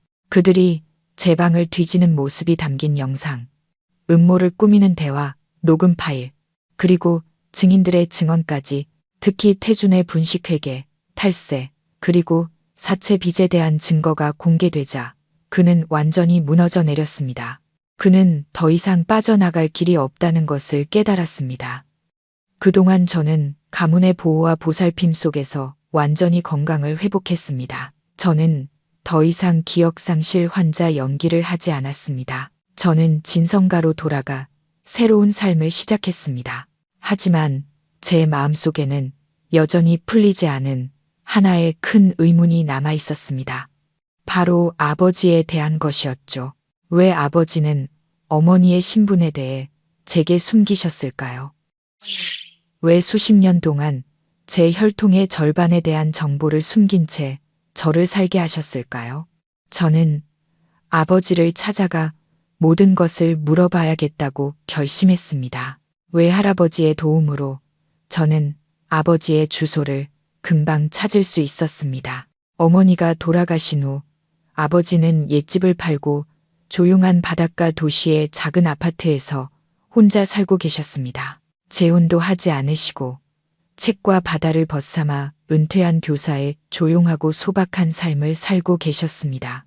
제가 찾아간 날 아버지는 발코니에서 책을 읽고 계셨습니다. 머리는 하얗게 새고 몸은 예전보다 훨씬 더 마르고 초췌해 보이셨습니다. 저를 보시고도 아버지는 놀라지 않으셨습니다. 마치 이런 날이 올 줄 알고 계셨던 것처럼요. 아버지는 조용히 책을 내려놓고 제게 맞은편에 앉으라는 손짓을 하셨습니다. 이제 다 알게 되었구나. 아버지가 지친 목소리로 물으셨습니다. 왜요, 아버지? 왜 저한테 숨기셨어요? 제가 다소 원망 섞인 목소리로 단도직입적으로 물었습니다. 아버지는 바로 대답하지 않으셨습니다. 그는 아득한 기억을 더듬는 듯 먼 바다를 바라보셨습니다. 그건 내 어머니와의 약속이었단다, 서연아. 아버지가 이야기를 시작하셨습니다. 내 어머니는 돌아가시기 전에 내게 진성가에 대해 절대 내게 말하지 않겠다고 맹세하게 했어. 너를 음모와 계산으로 가득 찬 복잡한 세상에 끌어들이고 싶지 않아 했지. 그저 네가 다른 평범한 사람들처럼 조용하고 소박한 삶을 살기를 바랐단다. 저는 할 말을 잃었습니다. 그것이 어머니의 유언이었다니. 내 어머니는 가문이라는 두 글자 때문에 너무나도 많은 고통을 겪었단다. 아버지의 목소리가 메였습니다. 그분은 세상 그 무엇보다 너를 사랑했어. 내가 자신의 신분을 알게 되면 평범한 소녀가 감당할 수 없는 압박과 위험에 처하게 될까봐 두려워했지. 자신만의 방식으로 너를 지키고 싶었던 거야. 아버지의 이야기를 들으며 제 마음속의 원망은 서서히 사라지고 대신 끝없는 연민과 이해심이 차올랐습니다. 저는 아버지와 어머니 모두 각기 다른 방식으로 저를 사랑했다는 것을 깨달았습니다. 어머니는 화려하지만 함정 가득한 세상으로부터 저를 보호하고 싶어 하셨고, 아버지는 돌아간 아내와의 약속을 지키기 위해 외로움을 홀로 감내하며 딸이 온전한 외가를 갖지 못하는 것을 받아들이셨던 겁니다. 미안하다, 서연아. 아버지가 눈물이 그렁그렁한 눈으로 저를 돌아보셨습니다. 어쩌면 내가 틀렸을지도 모르겠다. 진작에 내게 사실을 말해줬어야 했는데, 그랬다면 네가 그렇게까지 고생하지는 않았을 텐데. 저는 아버지의 주름진 손을 잡으며 고개를 저었습니다. 아니에요, 아버지. 아버지를 원망하지 않아요. 어머니도요. 이제 다 이해해요. 저는 이제 제자리로 돌아왔어요. 아버지와 어머니 두 분의 마음에 부끄럽지 않게 정말 잘 살아갈 거예요. 아버지와의 대화는 제 마음속 마지막 매듭을 풀어주었습니다. 저는 더 이상 과거를 원망하지 않았습니다. 그저 현재에 감사하고 미래를 향해 나아갈 뿐이었습니다. 저는 며칠 동안 아버지와 함께 머물렀습니다. 부녀는 함께 해변을 산책하고 따뜻한 밥을 지어 먹었습니다. 그 며칠은 오랜 풍파 끝에 찾아온 가장 평온하고 행복한 시간이었습니다. 서울로 돌아오기 전, 저는 아버지를 진성가로 모시고 와 함께 살며 봉양하고 싶다는 뜻을 비쳤습니다. 하지만 아버지는 거절하셨습니다. 이게 내가 선택한 삶이란다. 서연아, 나는 이 고요함에 익숙해졌어. 너는 네 일에 신경 쓰렴. 가끔 이렇게 얼굴 보러 와주면 그것으로 족하다. 저는 아버지의 결정을 존중했습니다. 평생을 교사로 살아오신 아버지의 영혼은 더 이상 화려한 도시의 삶에 속하지 않는다는 것을 알았기 때문입니다. 아버지와 작별하고 저는 완전히 새로운 마음가짐으로 서울로 돌아왔습니다. 저는 이제 모든 것을 마주하고 진성가의 후계자로서의 책임을 짊어질 준비가 되어 있었습니다. 아버지 댁에서 돌아온 후 저는 완전히 다른 사람이 된 것 같았습니다. 마음속 마지막 걸림돌이 사라지고 그 자리에는 명료함과 굳건한 의지가 들어섰습니다. 저는 더 이상 어제의 순종적인 아내 박서연이 아니었고 몇 주 전에 어리둥절한 아가씨도 아니었습니다. 저는 김영수 회장의 외손녀이자 과거의 한 부분을 일으켜 세우고 새로운 미래를 건설해야 할 책임을 띤 진서연이었습니다. 이번에 진성가 대저택에 들어설 때는 더 이상 압도되거나 낯선 느낌이 들지 않았습니다. 위험 있고 고풍스러운 이곳은 이제 제 일부가 되었습니다. 외할아버지께서 거실에서 저를 기다리고 계셨습니다. 할아버지의 건강은 최근 들어 많이 좋아지셨습니다. 저를 보시더니 드물지만 따뜻한 미소를 지으셨습니다. 왔구나, 내 손녀. 안색이 아주 좋아 보이는구나. 네, 할아버님. 이제 준비되었습니다. 저는 조금의 망설임도 없이 할아버지의 눈을 똑바로 바라보며 단호하게 대답했습니다. 무슨 준비 말이냐? 할아버지가 궁금하다는 듯 눈썹을 치켜 세우셨습니다. 배우고 책임지고 그리고 제 몸 안에 혜린 어머니와 진성가의 피가 여전히 힘차게 흐르고 있다는 것을 증명할 준비가 되었습니다. 외할아버지는 한참 동안 저를 바라보셨습니다. 그의 눈에는 만족감과 자부심이 어렸습니다. 그는 크게 웃으셨습니다. 집안 사람들이 아주 오랫동안 듣지 못했던 호탕한 웃음소리였습니다. 좋다, 아주 좋아. 역시 내 손녀다워. 할아비를 실망시키지 않는구나. 그날부터 저의 본격적인 탈박 꿈이 시작되었습니다. 그것은 더 이상 외모나 옷차림의 변화가 아니었습니다. 내면으로부터의 완전한 변화였습니다. 외할아버지는 제게 가장 위대한 스승이 되어주셨습니다. 매일 할아버지는 몇 시간씩 제게 가문의 역사, 진성그룹의 경영 철학, 사람을 보는 법, 쓰는 법, 그리고 치열한 비즈니스 세계에서 처신하는 법을 가르쳐 주셨습니다. 할아버지는 책에 나오는 공허한 이론을 가르치지 않으셨습니다. 자신이 직접 겪었던 성공적인 거래와 뼈아픈 실패담, 현실적인 이야기들을 들려주셨습니다. 비즈니스에서의 수싸움, 경쟁자들의 음모와 계략을 분석해 주셨습니다. 비즈니스 세계에는 순진함이 설 자리가 없으며 선량함은 반드시 지혜와 배짱을 동반해야 한다고 가르치셨습니다.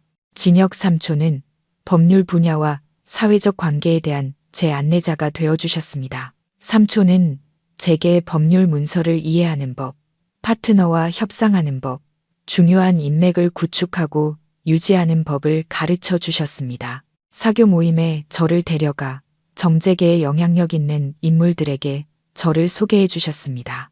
처음에는 어색하고 서툴렀습니다. 소박한 주부의 삶에 익숙했던 제가 화려한 드레스를 입고 낯선 사람들과 미소를 지으며 교류하는 것은 불편했습니다. 하지만 저는 점차 적응해 나갔습니다. 관찰하는 법, 경청하는 법, 그리고 똑똑하고 재치 있게 대화하는 법을 배웠습니다. 친근해 보이는 미소와 악수 뒤에는 치열한 두뇌 싸움과 이익 교환의 거대한 지하 세계가 존재한다는 것을 깨달았습니다. 저는 마른 스펀지처럼 배움에 몰두했고 할아버지와 삼촌이 전수해 주시는 귀중한 지식과 경험을 모두 흡수하고자 했습니다. 낮에는 할아버지를 따라 그룹에 출근해 이사회의 고위급 회의부터 작은 부서의 실무회의까지 모든 회의에 참석했습니다. 저는 듣고 기록하고 질문하는 것을 망설이지 않았습니다. 밤에는 서류 더미와 재무 보고서에 파묻혀 그룹의 프로젝트는 물론 경쟁사들의 동향까지 연구했습니다. 잠은 거의 자지 못했습니다. 어떤 날은 서너 시간밖에 눈을 붙이지 못했지만 피곤하지 않았습니다. 오히려 제 안에서 무한한 에너지가 솟구치는 것을 느꼈습니다. 건축에 대한 열정, 제 손으로 직접 멋진 건물을 설계하고 싶다는 꿈, 8년 동안 묻어두었던 그 꿈이 이제 그 어느 때보다 강렬하게 되살아났습니다.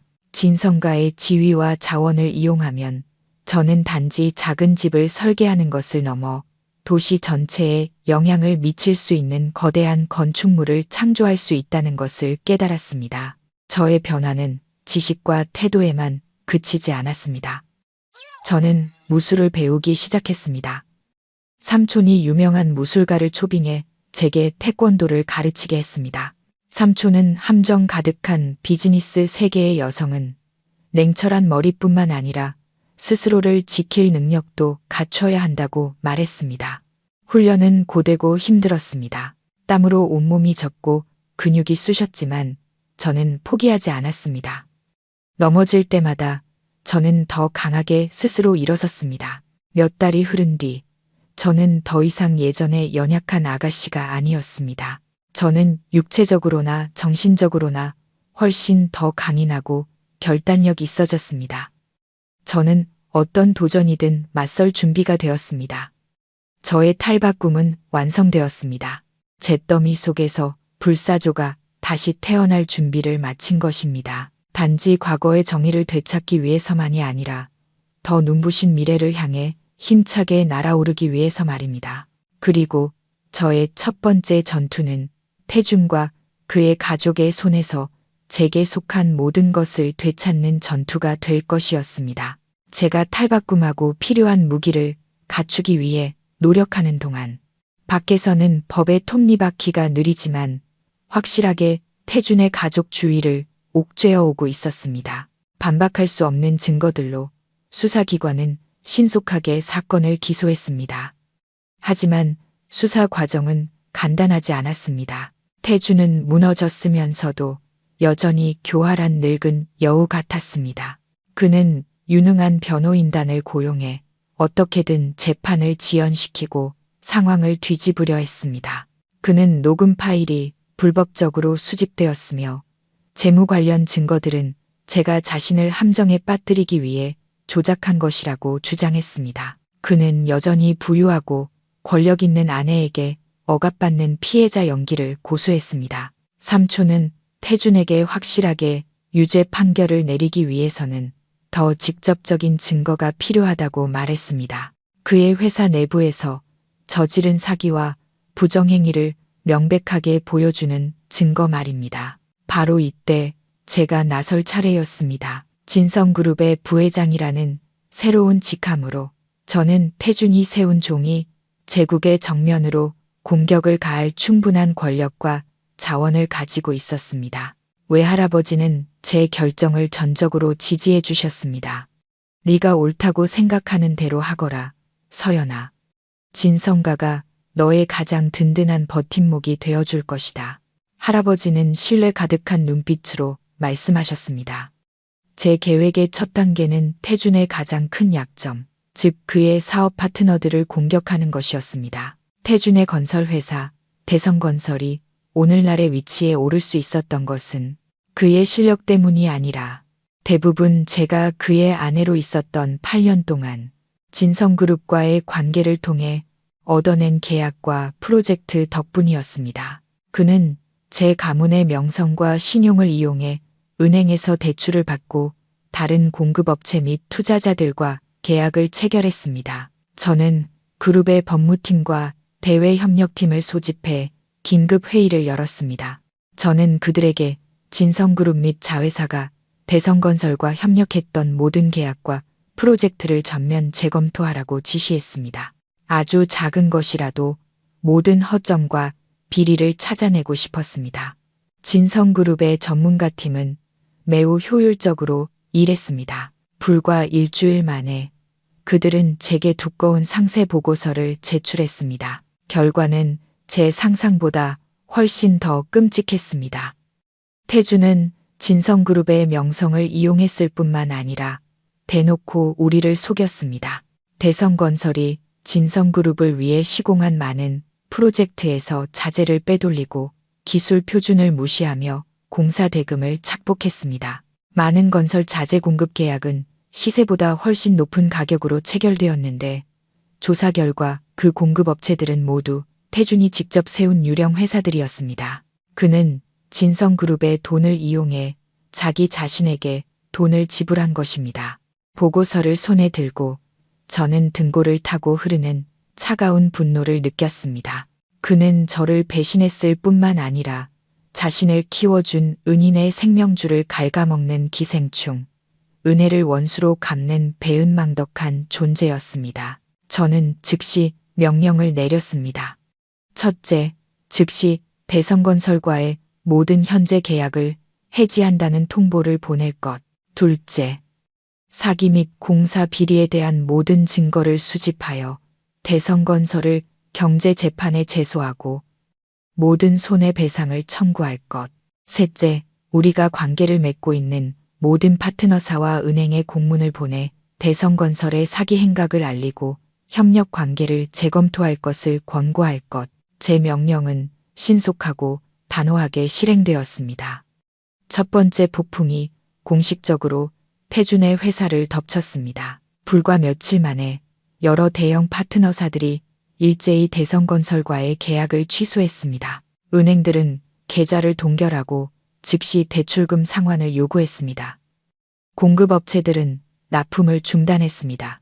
이미 흔들리고 있던 태준의 회사는 모든 기반이 뽑혀 나가자 즉시 혼란에 빠졌습니다. 공사는 중단되고 인부들은 월급을 받지 못했으며 채권자들, 특히 조폭들이 회사와 그의 집으로 몰려와 빚독촉을 하기 시작했습니다. 그가 사기와 술수로 쌓아 올린 제국이 그의 눈앞에서 무너져 내리고 있었습니다. 하지만 저는 이것만으로는 부족하다는 것을 알았습니다.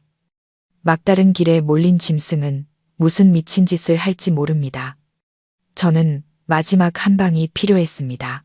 그가 다시는 일어설 수 없게 만들 KO 펀치 말입니다. 그리고 그 펀치는 그의 자존심이자 가장 큰 아킬레스건을 정면으로 겨냥할 것이었습니다. 제가 일으킨 지진은 태준의 가족 전체를 극심한 공황 상태로 몰아넣었습니다. 의기양양한 사냥꾼의 위치에서 그들은 순식간에 궁지에 몰린 사냥감이 되었습니다. 최 여사가 늘 자랑하던 그들의 빌라에는 이제 매일 낯선 사람들이 찾아왔습니다. 낮에는 정중한 정장 차림이지만 얼음장처럼 차가운 얼굴을 한 은행 직원들이 빚독촉장을 들고 찾아왔고 밤에는 온몸에 문신을 한 험상무는 조폭들이 찾아와 문을 두드리고 페인트를 던지고 벽에 협박 문구를 썼습니다. 집안의 공기는 언제나 터지기 일보 직전의 풍선처럼 팽팽했습니다. 서로를 탓하는 말다툼이 끊임없이 일어났습니다. 너 때문에, 다 너 때문이야. 저는 최 여사가 아들의 얼굴에 대고 이렇게 소리치는 장면을 상상할 수 있었습니다. 네가 멍청하게 그 여우 같은 년한테 당하지만 않았어도 우리 집이 이 꼴이 됐겠어. 감옥에 갈 위기에 처한 유라 역시 가만히 있지 않았을 겁니다. 다 오빠 탓이야. 나한테는 온갖 좋은 거 다 해줄 것처럼 약속하더니 이제는 감옥에 가게 생겼잖아. 오빠는 정말 무능해. 원래부터 유약했던 태주는 이제 회사, 채권자, 그리고 가족으로부터 사방에서 압박을 받았습니다. 그는 분명 술에 빠져 취기 속에서 탈출구를 찾으려 애쓰고 있었을 겁니다. 저의 처음의 통쾌함은 점차 사라지고 그 자리를 차가운 경멸이 채웠습니다. 저를 해치기 위해 한마음으로 뭉쳤던 그들이 이제 공동의 이익이 사라지자 서로를 물어뜯고 있었습니다. 그들의 가족애라는 것도 결국 탐욕과 거짓이라는 토대 위에 세워진 것이었습니다. 그들이 혼란에 빠져 있는 동안 저는 삼촌으로부터 뜻밖의 정보를 받았습니다. 삼촌이 사람을 시켜 감시한 결과 절망에 빠진 태준이 몰래 한 인물을 만났다는 것이었습니다. 그는 바로 진성그룹의 최대 부동산 경쟁사인 황룡그룹의 부회장 오 이사였습니다. 그들은 고급스럽고 은밀한 일식집에서 비밀 회동을 가졌습니다. 삼촌은 그들의 대화 전체를 녹음했습니다. 태준이 그놈이 악마에게 영혼을 팔려고 하고 있어. 삼촌이 심각한 목소리로 전화로 말했습니다. 그놈이 진성그룹에 곧 있을 프로젝트에 대한 기밀 정보를 황룡그룹에 팔아넘기려 하고 있어. 8년 동안 우리 집 사위로 있으면서 알게 된 정보들을 말이야. 돈과 자리를 보장받는 대가로 말이지. 우리 가문의 비밀을 이용해 마지막으로 우리를 물어뜯으려는 속셈이야. 삼촌의 말을 듣는 순간 제 머릿속에 한 가지 생각이 스쳐 지나갔습니다. 바로 이것이다. 이것이 내가 기다리던 기회다.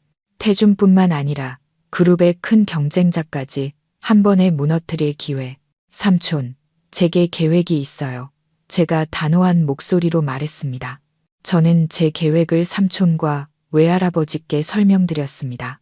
그것은 꽤 위험한 이의제의 계책이었습니다. 하지만 제 분석을 들으신 두 분은 고개를 끄덕이며 동의하셨습니다. 그렇게 하거라, 서연아. 이제 모두에게 진성과 후계자의 배짱을 보여줄 때가 되었다. 할아버지는 신뢰가 가득한 눈으로 말씀하셨습니다. 제 계획은 비밀리에 실행되었습니다. 저는 일부러 진성그룹이 곧 경기도에 추진할 초대형 친환경 신도시 프로젝트에 대한 기밀 정보를 흘렸습니다. 최적의 입지, 상세한 계획, 그리고 엄청난 잠재 수익에 대한 모든 정보는 너무나도 매력적이고 신뢰성 있게 완벽하게 조작되었습니다. 그리고 제 예상대로 태준이라는 물고기는 즉시 낚싯바늘을 물었습니다. 그는 과거의 인맥을 통해 이 귀중한 정보를 입수했고 서둘러 황룡그룹의 오 이사에게 바쳤습니다. 탐욕스럽고 자만심 강한 오 이사는 정보를 검토한 후 완전히 믿어버렸습니다. 그는 이것이 진성그룹을 한 발 앞서고 엄청난 프로젝트를 손에 넣어 경쟁사에게 치명타를 날릴 천재일우의 기회라고 생각했습니다. 황룡그룹은 비밀리에 거대한 자금을 동원했습니다. 회사 내부 자금뿐만 아니라 여러 곳에서 추가로 대출을 받아 하늘 높은 줄 모르는 가격으로 프로젝트 부지 전체를 매입하기 시작했습니다. 그들은 세기의 거래를 성사시키고 있다고 생각하며 아주 신속하고 은밀하게 움직였습니다. 그들은 자신들이 제 손바닥 위에서 신나게 춤을 추고 있다는 사실을 전혀 알지 못했습니다. 덫은 완벽하게 설치되었습니다. 이제 그물이 덮쳐질 날을 기다리기만 하면 되었습니다. 그리고 그날은 제 두 명의 적, 즉 배신자와 경쟁자가 함께 파멸하는 날이 될 것이었습니다. 황룡그룹이 경기도의 유령 프로젝트에 모든 역량을 쏟아붓고 있는 동안 태준 가족의 재판일이 다가왔습니다. 이번 재판의 분위기는 예전의 이혼 소송 때처럼 긴장감이 넘치지는 않았습니다. 이미 공개된 증거들과 대성건설의 몰락으로 결말은 이미 정해진 것과 같았습니다. 태준의 가족은 초라한 모습으로 법정에 들어섰습니다. 최 여사는 10년은 더 늙어 보였고 눈은 우우하게 들어가 있었습니다. 유라는 깡마른 얼굴에 더 이상 오만함은 찾아볼 수 없고 두려움만이 가득했습니다. 그리고 태준은 넋이 나간 사람처럼 멍한 눈으로 시선을 피하고 있었습니다. 그들의 피해자 코스프레는 더 이상 아무도 믿어주지 않았습니다. 재판은 신속하게 진행되었습니다. 삼촌의 지휘 아래 우리 변호인단은 명예훼손, 상해부터 사기, 횡령, 탈세, 부실 공사에 이르기까지 모든 증거를 체계적이고 날카롭게 제시했습니다. 증거가 하나씩 공개될 때마다 세 사람의 얼굴은 더욱 창백해졌습니다. 그들은 더 이상 변명할 거리도 없이 그저 고개를 숙인 채 운명을 받아들였습니다. 재판에서 유일하게 예상 밖의 일은 최후 진술 기회를 얻은 태준이 자신의 형량을 줄여달라고 애원하지 않았다는 것입니다. 그는 증인석에 앉아있는 저를 향해 충혈된 눈으로 돌아보았습니다. 서연 씨, 지금 무슨 말을 해도 소용없다는 거 알아요. 용서해달라고 하지 않겠습니다. 그저 미안합니다. 그 뒤늦은 사과는 더 이상 제 마음을 흔들 수도 증오심을 불러일으킬 수도 없었습니다. 제 마음은 이상할 정도로 평온했습니다. 모든 애증과 원한이 사라진 듯했습니다. 그는 이제 제게 그저 과거의 슬픈 기억일 뿐이었습니다. 최종 판결이 내려졌습니다. 수많은 혐의로 기소된 태준은 징역 15년형을 선고받았습니다. 공범 역할을 한 최 여사와 유라도 각각 징역 3년과 5년형을 선고받았습니다. 마침내 정의가 실현되었습니다. 판사의 의사봉 소리가 울려 퍼지며 탐욕과 악행으로 스스로의 미래를 파괴한 한 가족의 이야기에 마침표를 찍었습니다. 법정을 나서며 저는 기쁨보다는 안도감을 느꼈습니다. 수년간 저를 짓눌렀던 무거운 짐을 마침내 내려놓은 기분이었습니다. 저는 고개를 들어 하늘을 보았습니다. 오늘의 서울 하늘은 참으로 맑고 아름다웠습니다.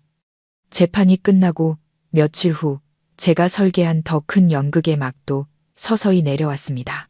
경기도 땅을 매입하는데 재정을 모두 쏟아부은 황룡그룹은 자신들의 초대형 프로젝트를 발표하기 위해 성대한 기자회견을 열었습니다.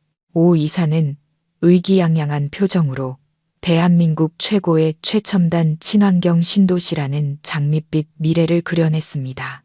언론과 투자자들은 들썩였습니다. 황룡그룹의 주가는 급등했습니다.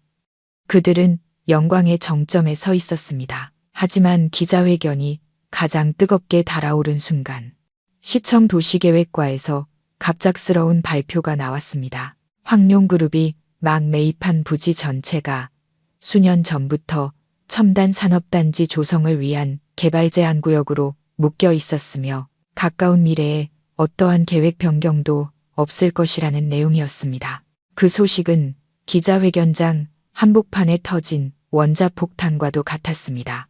오 이사는 연단 위에서 그대로 얼어붙었습니다. 투자자들은 공황 상태에 빠졌습니다. 하늘 높은 줄 모르고 치솟던 황룡그룹의 주가는 브레이크 없이 추락했습니다. 진성그룹의 가장 큰 경쟁자 중 하나였던 황룡그룹은 하룻밤 사이에 심각한 위기 상태에 빠졌습니다. 파산 위기에 직면한 그들은 완벽하게 덫에 걸린 것입니다. 그들은 전 재산을 들여 아무 가치 없는 황무지를 사들인 셈이었습니다. 이 사건은 재계 전체에 큰 충격을 주었습니다. 아무도 황룡그룹 같은 대기업이 어떻게 그렇게 초보적인 실수를 저지를 수 있는지 이해하지 못했습니다. 오직 저와 외할아버지 그리고 삼촌만이 진실을 알고 있었습니다. 우리는 비열한 술수가 아니라 상대방의 탐욕과 자만심을 이용해 승리한 것입니다. 비즈니스 세계에서의 전쟁은 인생에서의 전쟁과도 같습니다. 탐욕에 눈이 멀어 이성을 잃는 자는 반드시 패배하게 되어 있습니다. 태준 가족과 황룡그룹의 몰락은 재계와 사회 전체에 값비싼 교훈이 되었습니다. 그것은 탐욕, 배신, 그리고 불법적인 술수의 결과에 대한 날카로운 경고였습니다. 재계는 그것으로 파란만장했던 인생의 한 챕터가 끝났습니다. 모든 원한은 풀렸고 정의는 실현되었습니다. 이제 과거를 정리하고 새로운 삶을 시작할 시간이었습니다. 모든 것이 잠잠해진 몇 달 후, 저는 교도소에서 온 편지 한 통을 받았습니다. 태준의 편지였습니다. 저는 한참을 망설였습니다. 이 편지를 읽어야 할지 말아야 할지 결국 저는 편지를 열었습니다. 미련 때문이 아니라 과거에 대한 진정한 마침표를 찍기 위해서였습니다. 편지는 학생용 노트에 예전에 자신감 넘치던 사업가의 필체라고는 믿을 수 없는 서투르고 떨리는 글씨로 쓰여 있었습니다. 편지에서 그는 저를 원망하거나 탓하지 않았습니다. 그는 그저 교도소에서의 삶과 자신의 후회와 자책에 대해 이야기했습니다. 그는 매일 밤 꿈에서 저를 본다고 저의 온화한 미소와 제가 차려주던 밥상, 그리고 자신이 친셔 망가뜨린 8년의 행복을 본다고 썼습니다. 그는 야망과 가족의 압박에 눈이 멀었다고 고백했습니다. 그는 저를 사랑했다고 진심으로 사랑했었다고 했습니다. 하지만 탐욕과 이기심이 그 사랑을 죽여버렸다고 했습니다. 그는 15년의 징역형보다 평생 자신을 따라다닐 양심의 가책이 더 두렵다고 했습니다. 편지 마지막에 그는 용서를 구하지 않았습니다. 그저 제가 행복하기를 바라며 만약 다음 생이 있다면 저에게 저지른 잘못을 만회할 수 있는 일을 하고 싶다고 했습니다. 편지를 다 읽고 저는 울지도 통쾌해하지도 않았습니다. 그저 마음 한편에 아련한 슬픔이 밀려왔습니다.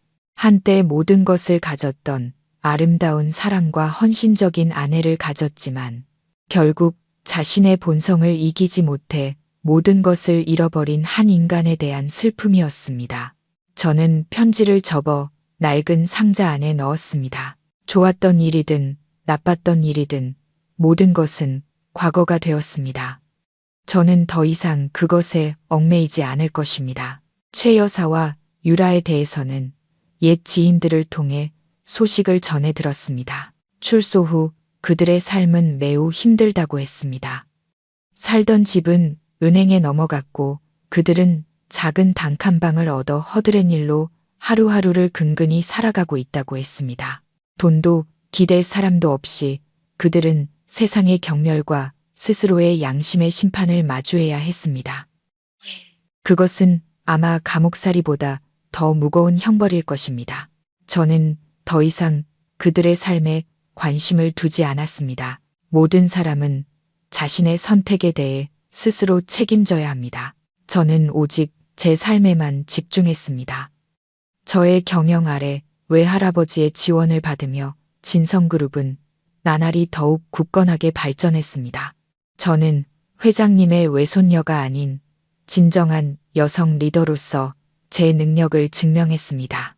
저는 그룹에 새로운 바람을 불어넣었고 특히 친환경 부동산과 지속 가능한 기술 분야에서 대담하고 효과적인 경영 전략을 제시했습니다. 저는 이윤뿐만 아니라 사회적 책임과 경영에서의 인문학적 가치에도 관심을 기울였습니다.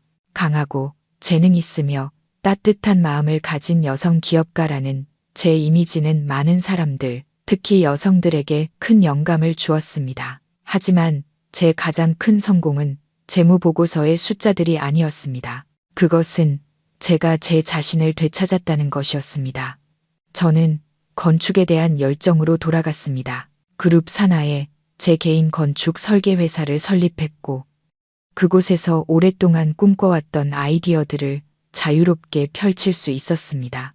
제 회사는 환경 친화적인 녹색 생활 공간을 전문으로 설계했습니다.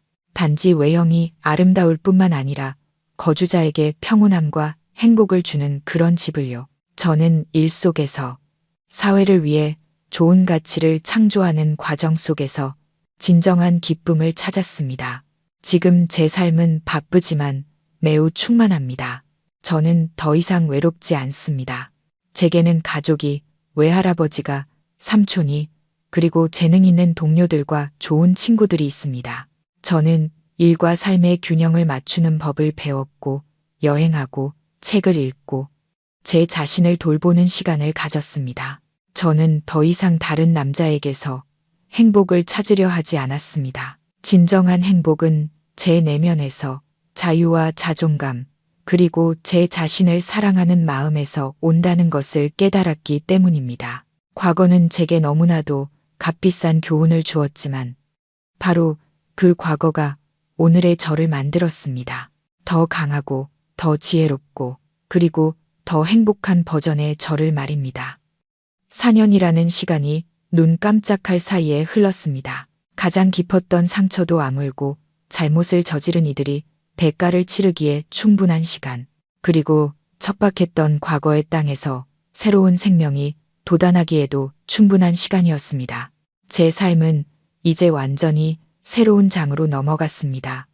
노력과 기쁨, 그리고 평온함으로 채워진 새로운 페이지였죠.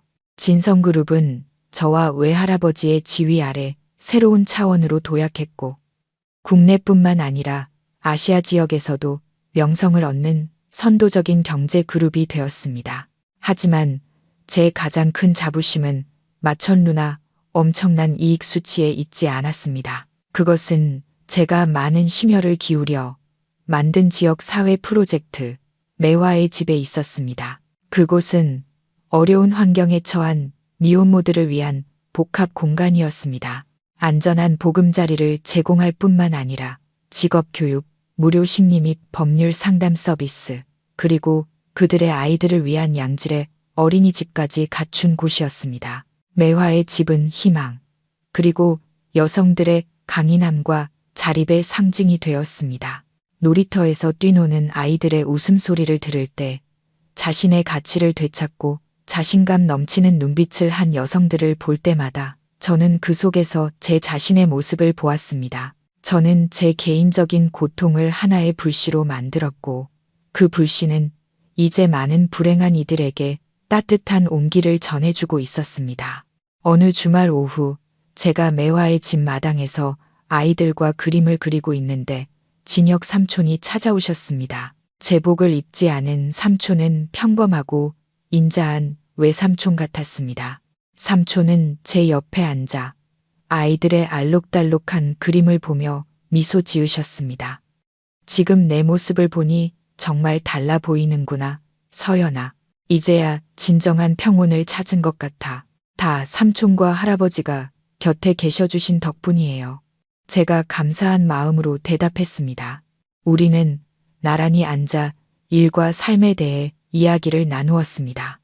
그러다 삼촌이 문득 한 가지 이야기를 꺼내셨습니다. 어제 업무 때문에 교도소에 갔다가 태준이를 만났다. 저는 잠자코 있었지만 마음은 더 이상 흔들리지 않았습니다. 많이 늙고 변했더구나. 내게 다시 한번 사과하고 싶다고 전해달라고 하더군. 매화의 집에 대한 소식을 신문에서 읽었다면서. 자신이 부끄럽지만 한편으로는 네가 기특하고 자랑스럽다고 하더구나. 네가 무너지지 않고 오히려 더 찬란하게 빛나고 있어서 다행이라고 말이야. 저는 아무 말 없이 뛰어노는 아이들을 바라보았습니다. 그 뒤늦은 사과는 그가 진심으로 뉘우치고 있음을 보여주는 것일지도 모릅니다. 하지만 과거는 과거일 뿐, 저와 그의 길은 이제 결코 교차할 수 없는 평행선이 되었습니다. 그날 저녁 우리 가족은 진성가에서 따뜻한 저녁 식사를 함께 했습니다. 외할아버지는 비록 연로하셨지만 정신은 여전히 맑고 쾌활하셨습니다. 할아버지는 제게 생선살을 발라주시며 인자하게 웃으셨습니다. 서연아, 요즘 보니 재능 있는 젊은 총각들이 자꾸 그룹에 와서 너랑 친해지려고 하던데 말이다. 제가 웃으며 할아버지의 말을 막았습니다. 할아버님, 또 저를 놀리시네요. 저는 지금은 일과 제 프로젝트에만 집중하고 싶어요. 인연은 하늘에 맡겨야죠. 외할아버지는 이해한다는 듯 고개를 끄덕이셨습니다. 그래, 인연에 맡겨야지. 내 행복이 가장 중요하단다. 내가 즐거우면 할애비도 즐겁다. 식사를 마치고 저는 혼자 정원을 산책했습니다. 오늘따라 달이 유난히 밝고 둥글었습니다. 달빛이 활짝 핀 하얀 매화꽃 위로 쏟아져 내렸습니다. 맑고 은은한 매화 향기가 공기 중에 퍼졌습니다. 저는 손을 뻗어 여린 꽃잎을 부드럽게 만져보았습니다. 매화, 순수함과 강인한 생명력의 상징. 추운 겨울을 이겨내고 봄이 오면 찬란하게 피어나는 꽃. 그것은 마치 제 인생, 그리고 제 어머니의 인생과도 같았습니다. 저는 별이 가득한 밤하늘을 올려다보았습니다. 미래가 어떻게 될지, 새로운 사랑을 찾게 될지 알 수 없었습니다. 하지만 그것은 더 이상 중요하지 않았습니다. 제게는 필요한 모든 것이 있었습니다. 사랑하는 가족, 의미 있는 일, 그리고 무엇보다 가장 중요한 제 자신을 되찾았다는 것. 저는 제 자신을 사랑하는 법을, 누구에게도 의지하지 않고 스스로 행복을 만드는 법을 배웠습니다. 과거는 값비싼 교훈이었고, 현재는 소중한 선물이며, 미래는 제가 가장 아름다운 장들을 써내려갈 백지였습니다. 저는 미소 지었습니다. 진정으로 평온하고 만족스러운 미소였습니다. 폭풍우는 지나갔고, 비가 갠 뒤 제 하늘은 다시 맑아졌을 뿐만 아니라 그 위에는 눈부신 무지개가 떠 있었습니다. 시청자 여러분, 서연 씨의 이야기는 이렇게 막을 내렸지만 이 이야기가 우리 각자의 마음속에 남긴 여운과 감동, 그리고 생각할 거리는 오랫동안 계속될 것이라 믿습니다. 우리는 그녀와 함께 폭풍우 같은 여정을 걸어왔습니다. 완벽해 보였던 행복의 정점에서 배신과 절망의 나락으로 떨어졌다가 마침내 잿더미 속에서 그 어느 때보다 강하고 찬란한 불사조처럼 다시 태어나는 과정을 지켜보았습니다. 이 이야기는 단순히 극적인 복수극을 넘어 변화무쌍한 세상 속에서 진정한 행복을 찾아가는 길과 자기 자신의 가치, 그리고 인간의 마음에 대한 깊고 다층적인 교훈을 우리에게 던져줍니다. 이야기가 주는 첫 번째이자 가장 뼈아픈 교훈은 사랑과 희생이 언제나 합당한 보답을 받는 것은 아니라는 진실입니다. 서연 씨는 많은 여성이 꿈꾸는 이상적인 모습으로 이야기를 시작했습니다. 아름다운 사랑, 능력 있는 남편, 그리고 따뜻해 보이는 가정. 그녀는 자신의 커리어와 꿈을 주저없이 포기하고 가정을 위해 헌신하는 길을 택했습니다. 그 희생은 숭고했지만 동시에 그녀의 가장 큰 실수이기도 했습니다. 그녀는 자신을 위한 퇴로나 독립적인 가치를 남겨두지 않은 채 모든 것을 내어주었습니다. 자신의 행복과 존재 자체를 그럴 만한 가치가 없는 한 남자와 그의 가족의 손에 온전히 맡겨버린 것입니다. 인생은 우리에게 가혹한 교훈을 줍니다. 당신의 삶을 결정할 권한을 다른 사람에게 넘겨주는 순간, 당신은 그들에게 언제든 당신을 파괴할 수 있는 무기를 쥐어주는 것과 같다는 것을요. 그러므로 시청자 여러분, 특히 여성분들께 말씀드리고 싶습니다. 누군가를 아무리 사랑하더라도, 가정을 위해 아무리 희생하고 싶더라도 절대로 자기 자신을 포기하지 마세요. 자신의 일과 경제적 독립, 그리고 가장 중요한 나 자신으로 있을 권리를 포기하지 마세요. 진정한 행복은 한쪽이 다른 쪽에 완전히 녹아드는 것이 아니라 두 독립적인 개체가 서로를 존중하고 지지하며 함께 걸어가는 것입니다. 잔인한 배신에 직면하고 막다른 길에 몰렸을 때 서연 씨는 무너져 내리고 고통과 원망에 잠식될 수도 있었습니다. 하지만 그녀는 그렇게 하지 않았습니다. 이것이 바로 이 이야기가 주는 두 번째이자 가장 값진 교훈, 즉 강인함과 용기의 힘입니다. 고통은 그녀를 쓰러뜨리지 못했고 오히려 그녀를 더욱 단단하게 만들었습니다. 배신은 그녀를 파괴하지 못했고 오히려 주변 사람들의 진짜 얼굴을 보게 하고 자신의 진정한 가치를 되찾게 하는 계기가 되었습니다. 서연 씨의 여정은 우리에게 보여줍니다. 인생에서 누구나 넘어질 수 있고 상처받을 수 있습니다. 하지만 중요한 것은 얼마나 아프게 넘어졌는지가 아니라 그 후에 어떻게 일어서느냐는 것입니다. 가련한 피해자 역할을 하기보다 고통을 힘으로, 눈물을 의지로 바꾸는 법을 배우세요. 당신의 인생을 구할 수 있는 유일한 사람은 백마탄 왕자도 기적도 아닌 바로 당신 자신이라는 것을 기억하세요. 강인함이란 결코 울지 않는 것이 아니라 눈물이 마를 때까지 온 뒤에도 다시 일어서서 앞으로 나아갈 용기를 갖는 것입니다. 그리고 그 일어서는 여정에서 우리는 혼자일 수 없습니다.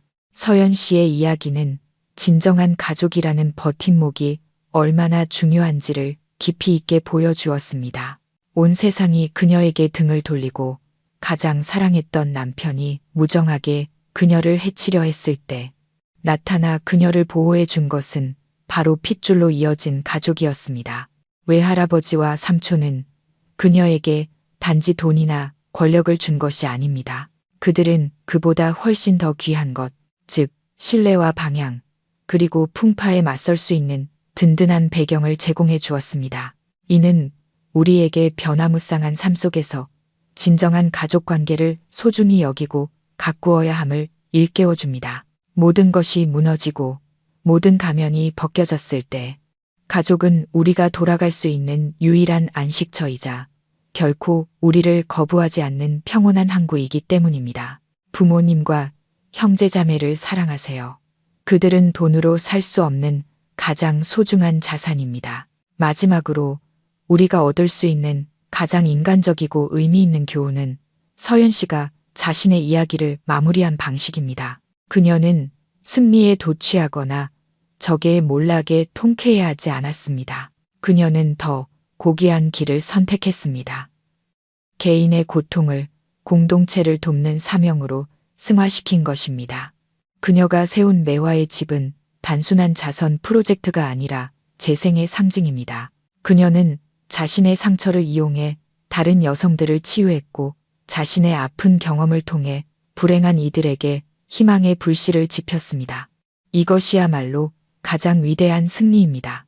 승리란 나를 아프게 한 사람을 쓰러뜨렸을 때가 아니라 그 아픔을 딛고 일어서서 세상을 위해 더 나은 가치를 창조할 수 있을 때 이루어지는 것입니다. 우리 모두에게는 각자의 이야기와 아픔이 있습니다.